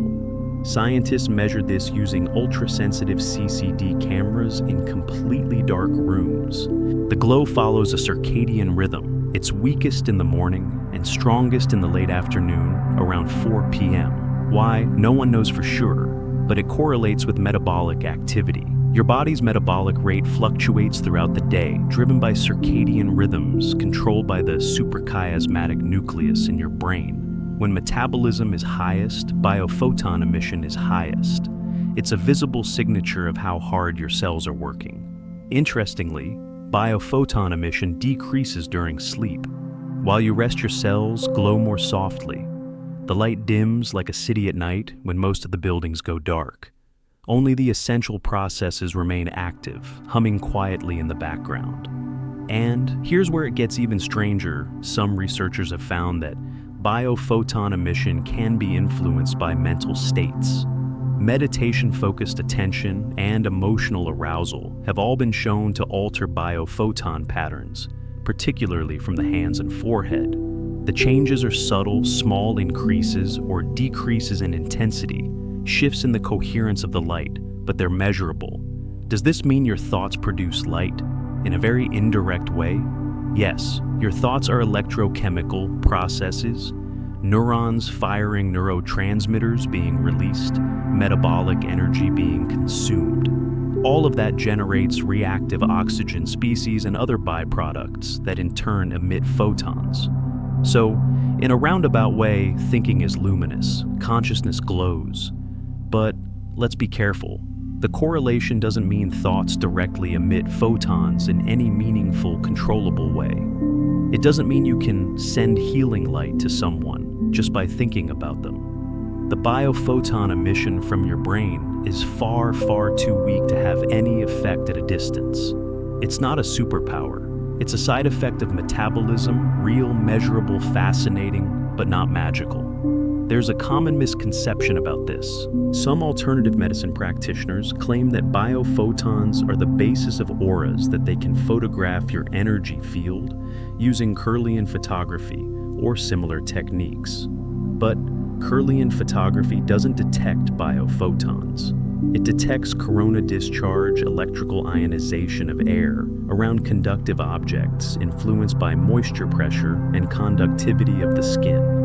It has nothing to do with biophoton emission. Aura photography is even more dubious. Most devices marketed as aura cameras measure skin temperature, galvanic skin response, and hand pressure, then use algorithms to generate colorful halos on a screen. It's biofeedback, not biophotonics. Entertaining perhaps, but not scientific. The real biophoton research is quieter, less flashy, and far more rigorous. Scientists study biophoton emission to understand oxidative stress, to assess the freshness of food, to detect early signs of disease. Fruits and vegetables emit biophotons, and the intensity decreases as they age or decay. Freshly picked apples glow more than week-old apples. The light fades as life fades, as if the energy itself is leaking away. Some researchers have even proposed using biophoton measurements as a tool for diagnosing cancer. Tumor cells have abnormal metabolism, and several studies have shown that cancerous tissues emit more biophotons and in different patterns than healthy tissues. It's not ready for clinical use yet. The measurements are too variable, too sensitive to external conditions. But it's a promising avenue, a way to detect disease not by what it looks like under a microscope, but by how it glows in the dark. Let's come back to DNA for a moment. DNA is often called the blueprint of life, a static instruction manual written in chemical letters. But some scientists believe it's more dynamic than that. DNA molecules absorb photons, especially in the ultraviolet range, and can hold that energy for milliseconds before re-emitting it. This is called delayed luminescence. When you shine UV light on DNA in a test tube, the DNA glows faintly for several minutes after the light is turned off like a glow-in-the-dark sticker.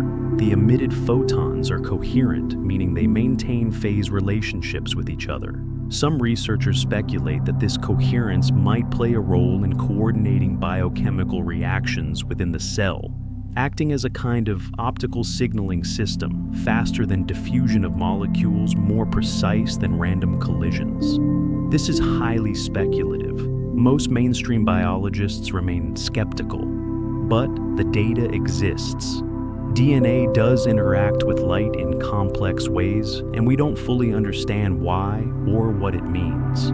Here's another thought that might unsettle or inspire you when you touch someone you exchange photons. Not just heat or chemical molecules, but light. Biophotons emitted from their skin can be absorbed by your skin. You are in a very literal sense sharing light with anyone you're close to. And when you eat food, especially fresh, raw, living food, you're consuming biophotons. Plants that were recently alive, still metabolically active, still glowing faintly in their cells. Cooking reduces biophoton emission significantly. Freezing reduces it less, but still noticeably.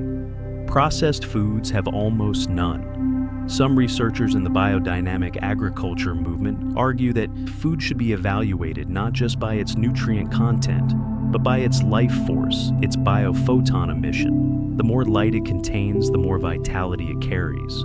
This isn't mainstream science, but it's not entirely fringe either.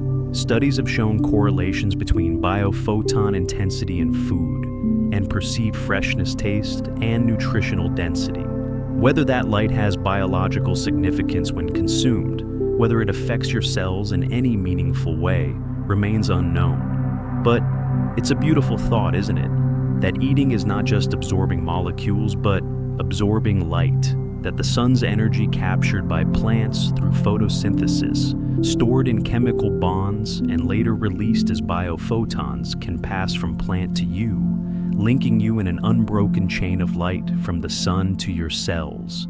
Now, let's address the elephant in the room. Can biophotons explain energy healing practices like Reiki therapeutic touch or Qigong? Practitioners of these modalities often describe sensing energy fields, directing healing light, or feeling warmth and tingling in their hands when working with a patient. The short answer is, we don't know. Biophotons are real, but they're extremely weak. The intensity is on the order of 1 to 1,000 photons per second, per square centimeter, far below the threshold of human perception. You cannot see them, you cannot consciously feel them, and it's unlikely they exert any measurable biological effect at a distance. However, some studies have shown measurable differences in biophoton emission from the hands of trained healers during healing sessions compared to control conditions. Other studies have found no such effect. The research is inconsistent, plagued by small sample sizes, lack of blinding, and difficulty replicating results. What's more likely is that energy healing practices work through other mechanisms: focused attention, relaxation, response, placebo, effect, autonomic nervous system, regulation, and the power of human connection. These are real documented effects. They don't require biophotons to explain them, but they don't rule out biophotons either. The honest answer is uncertainty. We know biophotons exist. We don't yet know what role they play in health communication or healing, if any. More research is needed. And in the meantime, it's okay to hold space for both skepticism and wonder. One more fact before we move on. Biophoton emission increases dramatically during cell death. When a cell undergoes apoptosis, programmed cell death, it emits a brief, intense burst of light, sometimes called a death flash. This has been observed in yeast cells, insect cells, and plant cells. The flash lasts only a fraction of a second, but it's bright enough to be detected even with relatively insensitive equipment. Some researchers speculate that this death flash might serve as a signal to neighboring cells, alerting them to remove the dead cell or respond to the damage. Others think it's simply a byproduct of the oxidative stress that occurs during apoptosis, a chemical fire burning out as the cell dismantles itself.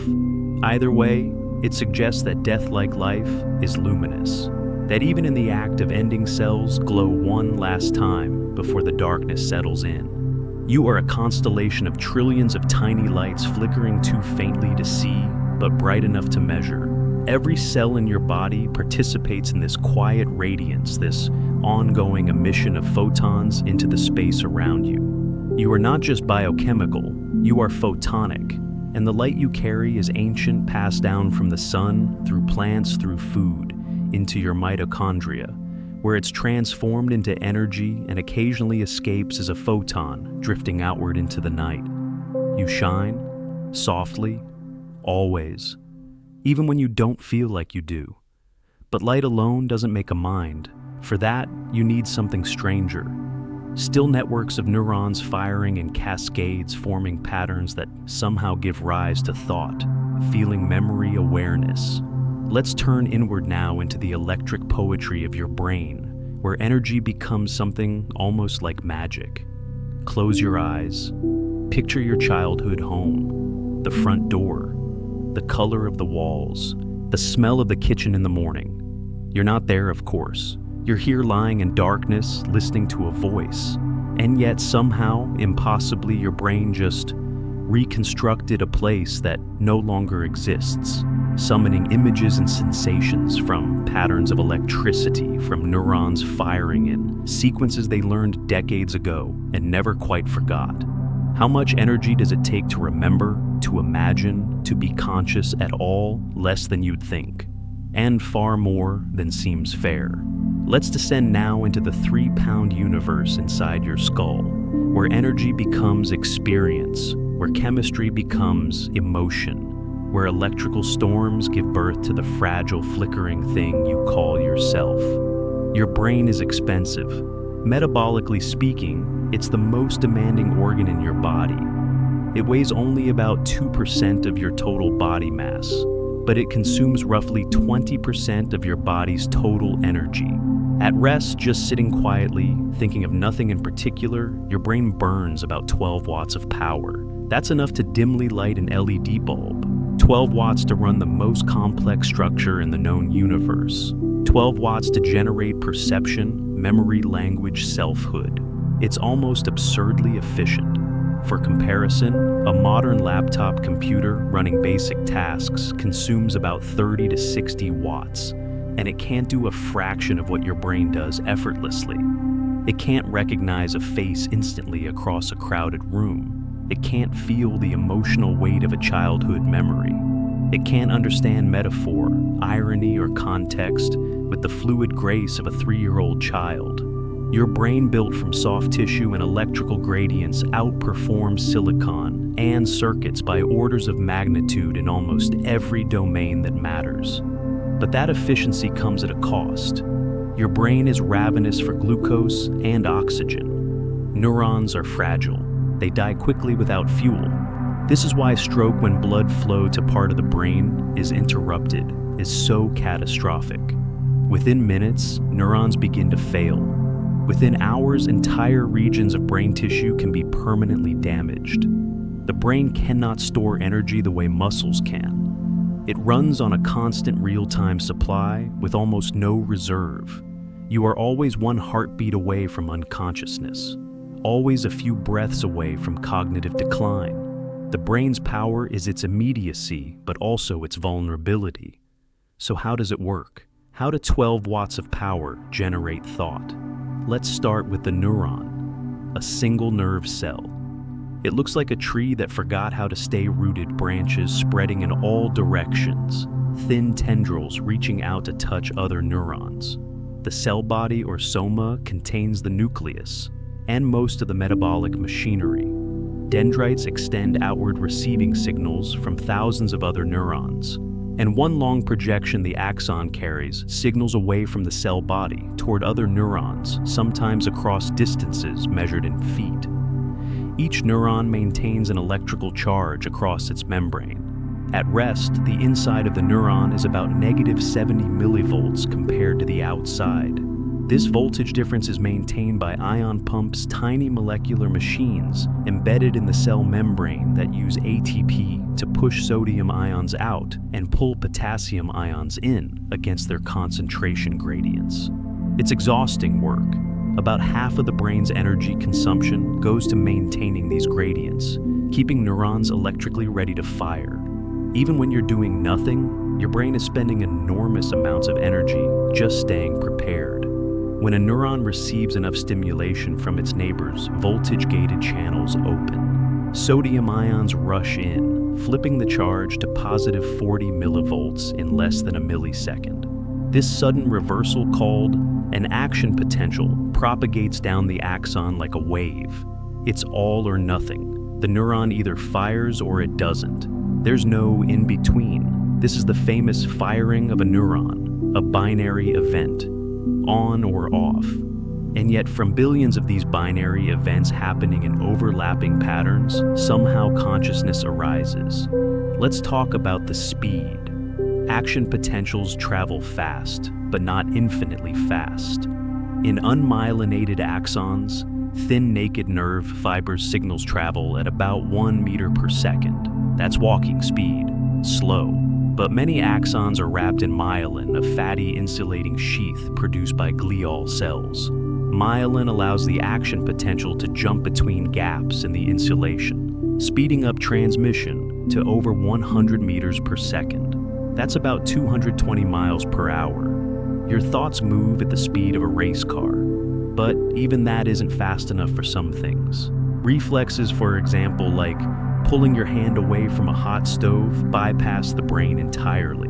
The signal goes from sensory neuron to spinal cord to motor neuron, triggering the withdrawal reflex before your conscious mind even registers pain. By the time you decide to pull your hand away, your hand is already moving. Consciousness lags behind action, constructing a narrative after the fact to make it feel like you were in control.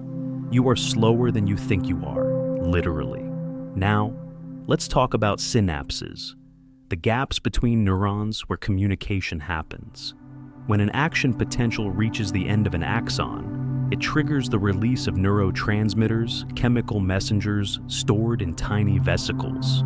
These molecules drift across the synaptic cleft, a gap about 20 nanometers wide, and bind to receptors on the next neuron's dendrites. Depending on the type of neurotransmitter and receptor, the signal can be excitatory, making the receiving neuron more likely to fire, or inhibitory, making it less likely. The receiving neuron integrates thousands of these signals from all its synaptic connections, adding up the excitatory and inhibitory inputs, and if the sum crosses a threshold, it fires. This is how neurons vote. Democracy at the cellular level, played out billions of times per second. Here are some of the neurotransmitters that shape your mind. Glutamate is the most common excitatory neurotransmitter in the brain involved in learning and memory. GABA gamma. Aminobutyric acid is the primary inhibitory neurotransmitter, calming overactive neurons, preventing seizures, promoting relaxation. Dopamine modulates motivation, reward, and movement. Serotonin regulates mood, appetite, and sleep. Acetylcholine is involved in attention arousal and muscle activation. Norepinephrine drives alertness and the fight or flight response. Each of these molecules, released in quantities measured in femtomoles, quadrillionths of a mole, can shift your entire subjective experience. A slight imbalance in serotonin, and you feel depressed. Too much dopamine activity in certain circuits, and you might experience hallucinations. Too little GABA, and anxiety spirals out of control. Your personality, your emotions, your sense of self, all of it rests on the precise choreography of molecules so small you could fit trillions of them on the head of a pin. Let's talk about energy costs at the synaptic level. Every time a neuron fires and releases neurotransmitters, it has to replenish those vesicles. It has to pump ions back across the membrane to reset the voltage. It has to clear away spent neurotransmitters from the synaptic cleft using transporter proteins. All of this requires ATP, lots of it. Synaptic transmission is one of the most energy-intensive processes in the brain, and the brain has an estimated 100 trillion synapses. That's 100,000 billion connections each one, a tiny site of chemical negotiation, each one consuming energy every time it's activated. This is why thinking hard makes you tired, not just mentally, but physically. Problem-solving focused attention. Learning something new, these activities increase metabolic demand in specific brain regions, burning through glucose faster than resting cognition. Students cramming for exams sometimes report feeling physically exhausted, even though they've been sitting still for hours. They're not imagining it. Their brains have been working overtime, and the energy cost is real. Now, let's talk about something most people misunderstand. You use 100% of your brain, not 10%. The 10% myth is pervasive and completely false. PET scans and fMRI studies show that even during sleep, most of the brain remains active. Different regions activate during different tasks, but over the course of a day, every part of your brain is used. The myth probably arose from a misinterpretation of early neuroscience, or perhaps from motivational speakers exaggerating human potential. But the truth is, your brain is already running at full capacity. There's no hidden reserve waiting to be unlocked. The efficiency gains come not from using more of your brain, but from using it better, forming stronger connections, pruning unnecessary ones, optimizing the networks. Here's a fact about brain energy that surprises most people. Your brain works harder when you're learning something new than when you're performing a well-practiced skill. Neuroimaging studies show that novices learning a task exhibit widespread brain activation. Many regions lighting up as the brain tries different strategies, recruits various cognitive resources, searches for patterns. But as you become skilled, activation becomes more focused, more efficient. Expert musicians, for example, show less overall brain activity while playing than beginners because their brains have streamlined the process, automated the hard parts. Mastery is metabolically cheaper than struggle. Your brain rewards expertise with efficiency. But there's a paradox here. The brain also needs novelty to stay healthy. Routine, while metabolically efficient, leads to stagnation. Learning new skills, exposing yourself to unfamiliar environments, challenging your assumptions, all of this increases neural activity, promotes the growth of new synaptic connections, and may even stimulate neurogenesis, the birth of new neurons in certain brain regions like the hippocampus. So, you're caught between two needs: efficiency and growth. Too much routine and your brain atrophies. Too much chaos and you burn out. The sweet spot is somewhere in the middle, a balance of familiar patterns and novel challenges. Let's talk about sleep. Sleep is when your brain does most of its maintenance. During deep sleep, the brain's glymphatic system activates a network of channels that flush out metabolic waste, including amyloid beta proteins that, if allowed to accumulate, are associated with Alzheimer's disease. Cerebrospinal fluid washes through the brain, clearing away the debris of a day's worth of neural activity.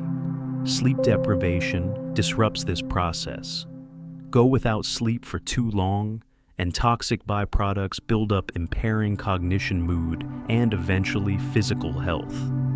Chronic sleep deprivation is linked to increased risk of neurodegenerative diseases, cardiovascular problems, metabolic disorders, and mental illness. Your brain needs rest not as a luxury, but as a biological necessity. The energy systems that keep you conscious during the day need time to reset, repair, and prepare for the next cycle. Here's something that might change how you think about fatigue, mental exhaustion, and physical exhaustion. Use overlapping neural circuits. Studies show that prolonged cognitive effort activates similar brain regions as physical pain. The anterior cingulate cortex, involved in effort monitoring and decision-making, lights up during both strenuous mental tasks and strenuous physical exercise. This is why motivation is so difficult when you're tired. Your brain treats mental effort as a cost, weighing it against potential rewards, and when energy reserves are low, the cost feels higher. You procrastinate not because you're lazy, but because your brain is trying to conserve resources. Understanding this can be strangely liberating. Willpower isn't infinite, it's metabolic. And when you're running low, the solution isn't to push harder, it's to rest, refuel, and return when your energy is recovered. Now, let's talk about flow states. Flow is that rare experience where action and awareness merge, where you lose track of time, where everything feels effortless even though you're performing at your peak. Athletes call it being in the zone. Artists call it creative flow. Neuroscience research suggests that flow states are characterized by transient hypofrontality, a temporary reduction in activity in the prefrontal cortex, the brain region responsible for self-monitoring, executive control, and sense of time. When this region quiets down, your inner critic goes silent, self-consciousness disappears, and you become fully absorbed in the task at hand. Interestingly, flow states also show increased activity in the brain's reward system, particularly the release of dopamine and endorphins. This makes the experience pleasurable, intrinsically motivating. You're not working toward a reward. The work itself becomes the reward. But flow requires a delicate balance. The task must be challenging enough to demand full attention, but not so difficult that it causes anxiety. Skill and challenge must match. When they do, energy flows effortlessly through the brain, and the subjective experience is one of ease, clarity, and joy. Can you cultivate flow? To some extent, yes. By choosing tasks at the edge of your abilities, minimizing distractions, setting clear goals, and practicing mindfulness, you increase the likelihood of entering flow. But you can't force it. Flow is an emergent property arising spontaneously when conditions align. Here's one more fact about neural energy that ties everything together. Your brain is constantly predicting. It doesn't passively receive information from the world and then react. It generates an internal model of what it expects to happen next, and then compares incoming sensory data to that prediction. When reality matches the prediction, the brain barely registers it. Everything is running smoothly, no extra energy needed. But when there's a mismatch, a surprise, an anomaly, something unexpected, the brain ramps up activity, updates its model, and learns. This is called predictive coding, and it explains why novelty is both energizing and exhausting. Your brain has to work harder when the world deviates from expectation, but it's also when you learn the most, when you grow, when you become more than you were before. You are a prediction machine running on 12 watts, constantly refining your understanding of reality based on tiny discrepancies between what you expect and what actually happens. And in that ongoing calibration, in that endless dance between prediction and surprise, you become who you are. So, the next time you feel mentally drained, remember, you've been running an astonishingly complex system, managing billions of electrical events per second, coordinating chemistry and physics into something resembling a self. That's not weakness. That's the cost of consciousness. And it's worth every joule. But consciousness doesn't exist in isolation. It reaches beyond neurons, beyond chemistry, into territories where science becomes uncertain, into practices and traditions that speak of energy in ways Western medicine is only beginning to measure. Meridians, biofields, the felt sense of balance or imbalance that some cultures have mapped for millennia. Let's step carefully into that borderland now, where rigorous research meets ancient wisdom, and neither has the full picture yet. There are maps of the human body that Western medicine doesn't recognize. Lines drawn on skin, connecting points from fingertip to organ, from scalp to spine, tracing pathways that have no name in anatomy textbooks. For over 2,000 years, practitioners of traditional Chinese medicine have inserted needles along these invisible routes, claiming to redirect the flow of something they call qi, life energy, vital force, the current that animates flesh. And here's the uncomfortable truth. Sometimes it works, not always, not consistently, but often enough that scientists have spent decades trying to understand why.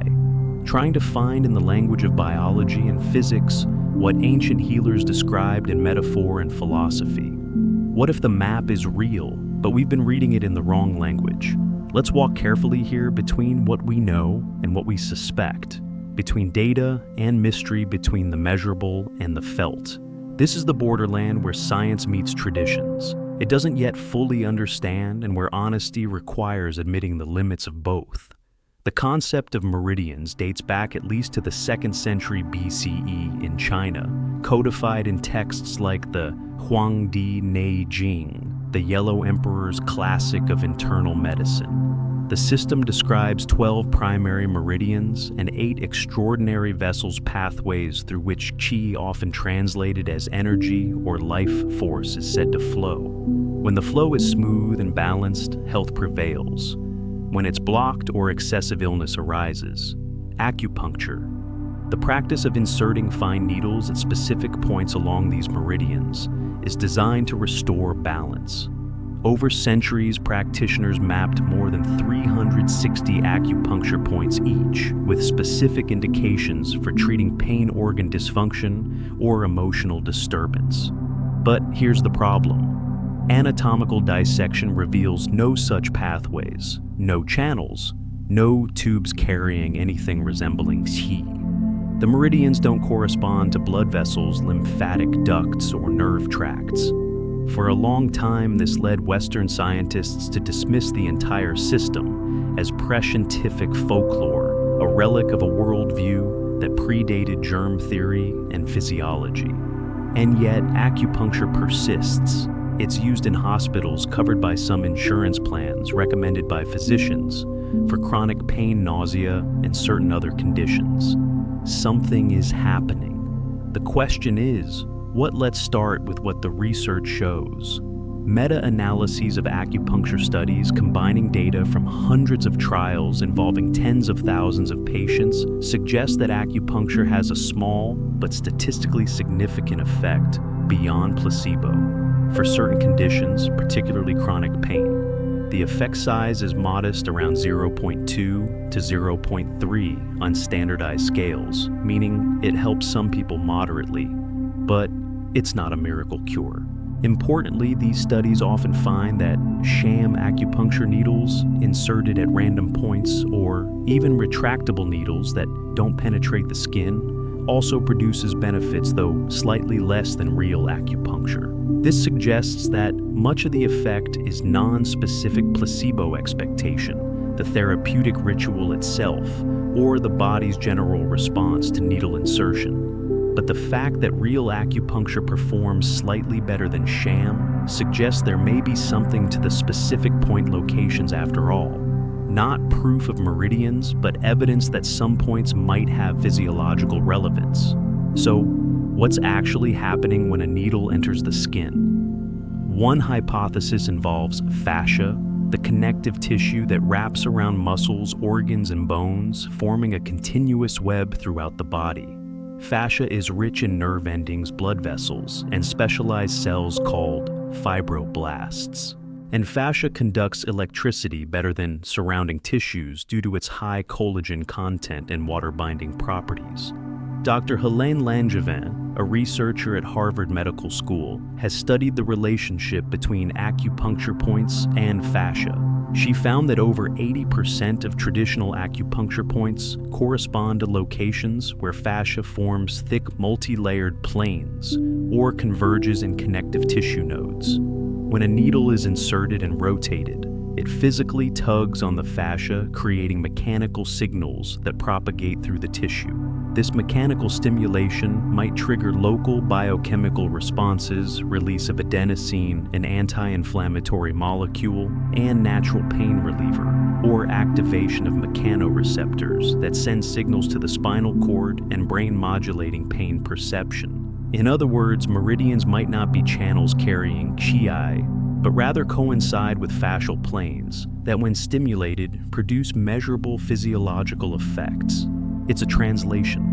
The ancient map described something real, but in a language that didn't yet have words for fascia, mechanotransduction, or neuroplasticity. The phenomenon existed. The explanation was metaphorical, shaped by the conceptual tools available at the time. Does this diminish the tradition? Not necessarily. It suggests that acupuncture works through mechanisms we're only beginning to understand, and that the empirical observations of ancient healers captured something true, even if their theoretical framework differed from ours. Now, let's talk about the concept of biofields, a term that's both scientifically contentious and impossible to ignore. In 1994, the National Institutes of Health held a conference to define the term. They described the biofield as a massless field, not necessarily electromagnetic, that surrounds and permeates living bodies and affects the body. It's an attempt to create a bridge term, something neutral enough to allow research without endorsing any particular metaphysical belief. The problem is that biofield is frustratingly vague. It could refer to the measurable electromagnetic fields generated by the heart and brain, which we've discussed earlier. It could refer to biophotons, the ultra-weak light emissions from cells. It could refer to heat gradients, magnetic fields generated by iron in the blood, or even subtle shifts in air pressure and humidity near the body. Or it could refer to something we haven't yet learned, how to measure a phenomenon that exists but doesn't fit into our current instrumental or conceptual frameworks. Absence of evidence, after all, is not evidence of absence. Here's what we do know. The human body generates multiple measurable fields. The heart's electromagnetic field, as we've discussed, extends several feet beyond the body. The brain generates detectable magnetic fields measured by magnetoencephalography, MEG. Every moving electrical charge creates a magnetic field, and the human body is full of moving charges, ions flowing across membranes, electrons traveling through mitochondria, electrical gradients shifting with every heartbeat and every thought. These fields are weak, extremely weak, but they're real, and they interact with the environment and with each other in ways we're still mapping. Now, can a trained practitioner sense these fields with their hands? This is where things get controversial. Some studies on therapeutic touch a practice where practitioners hold their hands near a patient without touching and claim to detect and manipulate energy. Imbalances have shown no evidence that practitioners can reliably detect biofields better than chance. The most famous of these was a 1998 study published in the Journal of the American Medical Association, conducted by a 9-year-old girl named Emily Rosa for her 4th grade science fair project. She tested 21 therapeutic touch practitioners by having them place their hands through a screen unable to see and asked them to detect which of their hands was near her hand. They performed at about chance level 44% accuracy, no better than random guessing. The study was criticized for its simplicity and for not replicating the actual conditions of therapeutic practice. But it raised important questions. If biofields are detectable by human hands, why can't practitioners consistently demonstrate this ability under controlled conditions? Other studies have yielded mixed results. Some show small, non-replicable effects. Others show nothing. If a practice helps someone feel better, and it's not causing harm, does it matter whether the mechanism is what the practitioner believes it to be? This is a question medicine is still grappling with. Let's talk about heart rate variability. Again, because it's one of the few biofield-adjacent concepts that's been rigorously validated by conventional science. HRV measures the variation in time between heartbeats, and it's widely used as an indicator of autonomic nervous system function and overall resilience. High HRV generally indicates a flexible, responsive nervous system, one that can shift smoothly between sympathetic activation, fight or flight, and parasympathetic relaxation, rest and digest. Low HRV is associated with chronic stress, poor cardiovascular health, and increased mortality risk. Many mind-body practices, meditation, yoga, Tai Chi, Qigong, breathwork, have been shown to increase HRV over time. The mechanisms are becoming clearer. These practices activate the vagus nerve, the primary nerve of the parasympathetic system, which sends calming signals to the heart and other organs. They also promote coherence, a state where heart rate, breathing, and blood pressure synchronize in smooth, rhythmic patterns. This is measurable, reproducible, and it suggests that ancient practices aimed at cultivating energy, or life force, were in fact training the autonomic nervous system, optimizing the body's self-regulating mechanisms in ways that modern science is only now learning to appreciate. Here's where things get speculative, and we need to be clear about that. Some researchers propose that chi, prana, and similar concepts from various traditions are not mystical energies, but phenomenological descriptions of integrated physiological states. When a Qigong practitioner talks about cultivating qi in the lower abdomen, the Dantian, they might be describing the felt sense of diaphragmatic breathing, core engagement, and parasympathetic activation. When a yogi speaks of prana moving through the body during pranayama, they might be noticing the effects of controlled breathing on carbon dioxide levels, blood pH, and neural arousal. The sensations are real. The benefits are real. The traditional language describes the experience in terms that made sense within that culture's framework. Modern science offers a different vocabulary: autonomic regulation, interoception, neuroplasticity, fascia mechanics. Neither language is more true. Their lenses each revealing different aspects of the same underlying phenomena. Let's address one common misconception: the idea that energy healing can cure serious diseases. It can't. There's no evidence that practices like Reiki therapeutic touch or external QI projection can treat cancer, heal fractures, or cure infections. These conditions require medical intervention: surgery, antibiotics, chemotherapy, radiation. What these practices might offer is support, stress reduction, pain management, improved coping, emotional comfort. These are valuable, but they're not substitutes for medicine, and it's dangerous to present them as such.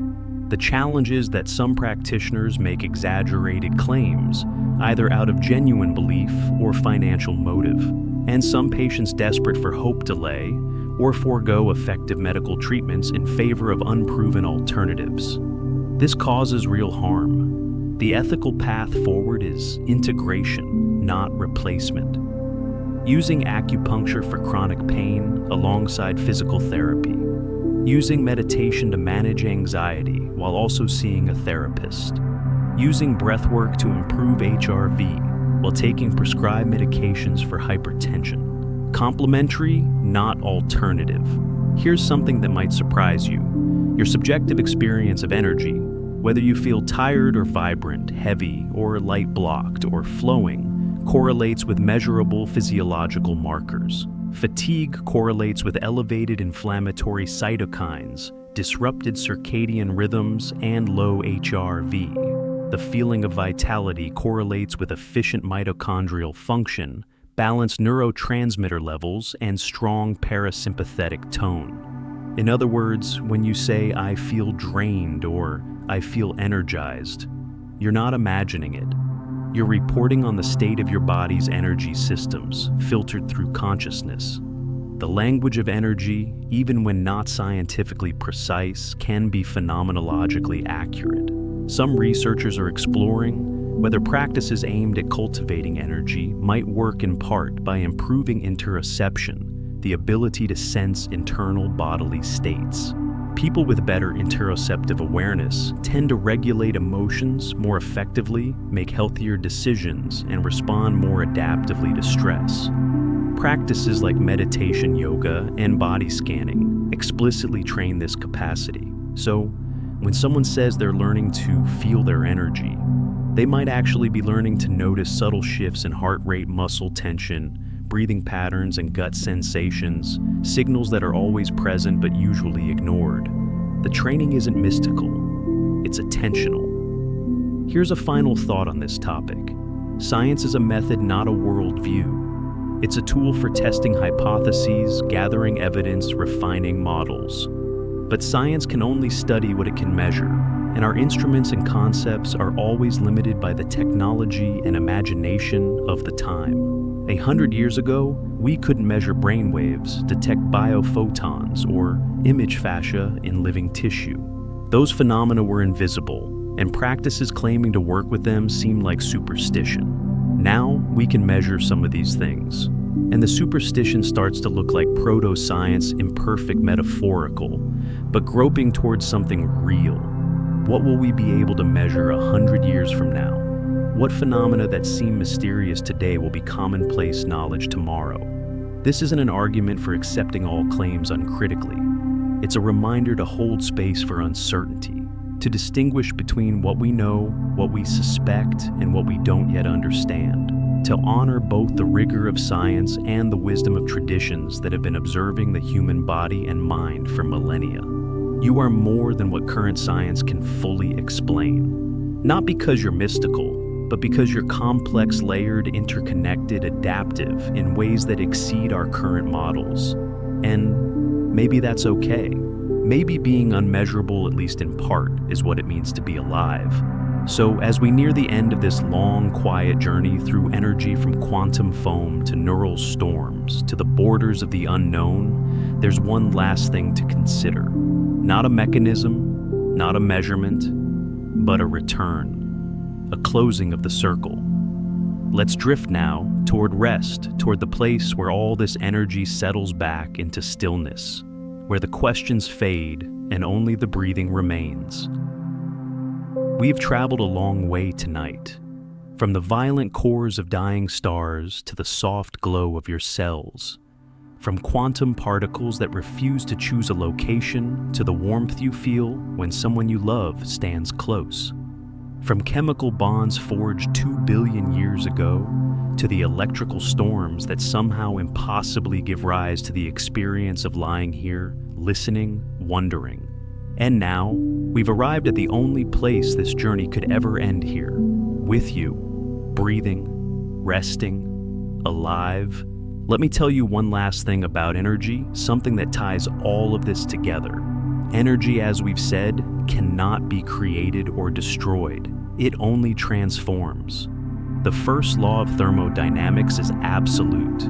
Every joule that exists today existed at the Big Bang. Every spark of heat, every photon of light, every movement, every thought, it's all borrowed from the beginning, rearranged endlessly through time, and one day it will return to other forms. But here's what that means for you, personally, intimately. The carbon atoms in your bones were forged in the belly of a red giant star that exploded billions of years ago. The oxygen you're breathing right now was produced by ancient cyanobacteria, photosynthesizing in oceans that covered a younger Earth. The energy that powers your heartbeat came from the sun 8 minutes ago, captured by a plant, consumed by you, and now cycling through your mitochondria in a process perfected over 2 billion years of evolution. You are not separate from the cosmos. You are continuous with it. You are a temporary arrangement of stardust and sunlight, held together by forces that don't even know your name. And yet, here you are, conscious, aware, able to contemplate your own existence. That's not a small thing. That's not an accident. That's a statistical miracle written in the language of physics and chemistry, translated into the lived experience of being someone who can feel, think, and wonder. Do you ever stop to think about how improbable you are? Not just in the sense that your parents met, that their parents met, that an unbroken chain of survival stretches back through wars, famines, ice ages, and planetary catastrophes, but improbable in a deeper sense. The atoms in your body could have been anywhere. They could have remained locked in rocks, dissolved in oceans, drifting through interstellar space. It can feel like it strips away meaning, reduces love and beauty and suffering to mere biochemistry. But I think it's the opposite. The fact that you exist at all, that the universe in its vastness and indifference happened to organize itself into something that can notice it exists, is astonishing. You are a way for the cosmos to know itself, as Carl Sagan once said. And for a little while, you get to be here, feeling warmth, seeing light, thinking thoughts that no one has ever thought in exactly this way before. That's meaning, not in spite of your impermanence, but because of it. You are precious precisely because you are temporary. The candle flame is beautiful because it flickers and fades. The sunset is breathtaking because it doesn't last. And the same is true of you. Let's talk about what happens when you sleep, because sleep is a kind of rehearsal for the end. Every night you let go. You release your grip on wakefulness, on control, on the constant effort of being conscious. And your body takes over quietly, managing the 10 trillion things that need to happen for you to wake up again in the morning. Your neurons consolidate memories, strengthening some synaptic connections and pruning others. Your immune system ramps up production of infection-fighting cells. Your growth hormone levels surge, repairing tissues, building muscle. Your glymphatic system flushes out metabolic waste, clearing the brain of proteins that, if left to accumulate, could lead to neurodegeneration decades from now. Sleep is not passive. It's deeply active, a form of maintenance that your body cannot survive without. And yet, from your perspective, it feels like nothing, like non-existence. You close your eyes, you open them, and hours have passed in what feels like an instant. Where do you go when you sleep? Not physically, of course. Your body stays in bed, but your sense of self, your continuous narrative of, I am here now experiencing this, it dissolves, time collapses, the world disappears, and yet, when you wake, you resume as if nothing happened. The thread of identity picks up where it left off seamlessly without question. Doesn't that seem strange? That consciousness is so fragile, so easily interrupted, and yet it feels so solid, so continuous, so obviously the center of everything. Maybe the lesson is this: you are not as solid as you feel. The boundaries between self and world, between waking and sleeping, between living and not living, they're softer than you think. You are always in flux, always transitioning, always a little less fixed than your mind wants to believe. And maybe that's okay. Maybe that's even beautiful. Here's something that might comfort you or unsettle you, depending on how you look at it. The energy that makes up you doesn't belong to you. It's on loan, borrowed from the universe, temporarily organized into this shape, this mind, this life. And when your time is up, it will be returned. But that energy has been here before. It's been part of stars, oceans, mountains, trees, animals. It's been through countless forms, countless lives. And after you, it will go on to be part of other things, other experiences, other moments of beauty and pain and wonder. You are not the end of the story. You're a chapter. One brief, irreplaceable chapter in a story that has no beginning or end, only endless transformation. Does that make you less important? Or does it make you part of something larger than yourself? I think both can be true at once. You are small, a flicker in cosmic time, a handful of atoms, in an unimaginably vast universe. And you are everything, because right now in this moment, you are the part of the universe that is aware, that is feeling, that is alive. Let's bring this back to something simple, something you can feel right now. Place your hand on your chest, feel your heartbeat. That rhythm, steady and patient, is powered by energy that has traveled 13.8 billion years to be here. It came from the Big Bang, through the nuclear furnaces of stars, through the cool chemistry of planets, through the slow evolution of life, through your ancestors, through your parents, and now it's here in you, keeping you alive. Your heart doesn't know about stars. It doesn't know about quantum mechanics or entropy or biophotons. It just beats 70 times a minute, every hour, every day for as long as you live. And it does this without asking for permission, without needing thanks, without ever stopping to rest. That's energy. Not as an abstract concept, but as something you can touch, as something that sustains you quietly, faithfully, with a constancy that's almost too easy to take for granted.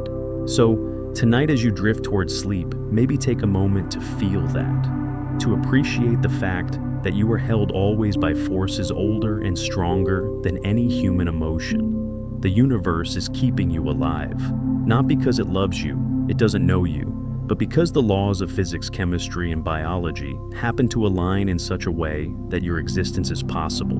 And for now, for this brief window of time, you get to be here. Warm, breathing, aware. That's enough. That's everything. We've walked through atoms and stars, through chemistry and consciousness, through measurable fields and unmeasurable feelings. We've traced energy from its origins in the Big Bang to its expression in your thoughts, your heartbeat, your glow. And what have we found? That you are not separate from energy. You are energy, temporarily wearing the shape of a human being, briefly aware, flickering in the darkness like a candle that knows somehow impossibly that it is burning. And when the flame goes out, the energy remains. It always does. It has to. The universe doesn't lose anything. It only changes. So rest now. Let the questions fade. Let the wonder settle into something quieter, softer. You don't need to understand everything. You don't need to hold on to anything. Just breathe. Just be. The energy that powers you has been here for billions of years, and it will be here for billions more. It's patient. It doesn't rush, and neither should you. You are made of light. You are powered by stars. You are a brief, beautiful expression of the universe's creativity, and you are exactly where you need to be. Sleep well, dream gently, and know that when you wake, the energy will still be there, ready to carry you through another day, another breath, another moment of being alive. Good night. Thank you for drifting with me through this long, quiet journey. We've explored the invisible forces that hold you together, the ancient agreements written into your cells, and the mysterious glow that proves you were always made of light. If these stories brought you comfort, if they helped you see yourself a little differently, then they've done what they were meant to do. And if you'd like more nights like this, more science told softly, more wonder whispered into the dark, then stay close. There are more stories waiting, more mysteries to unfold, more quiet journeys through the universe that lives inside you. Until then, rest. The cosmos is holding you. It always has been. Sweet dreams.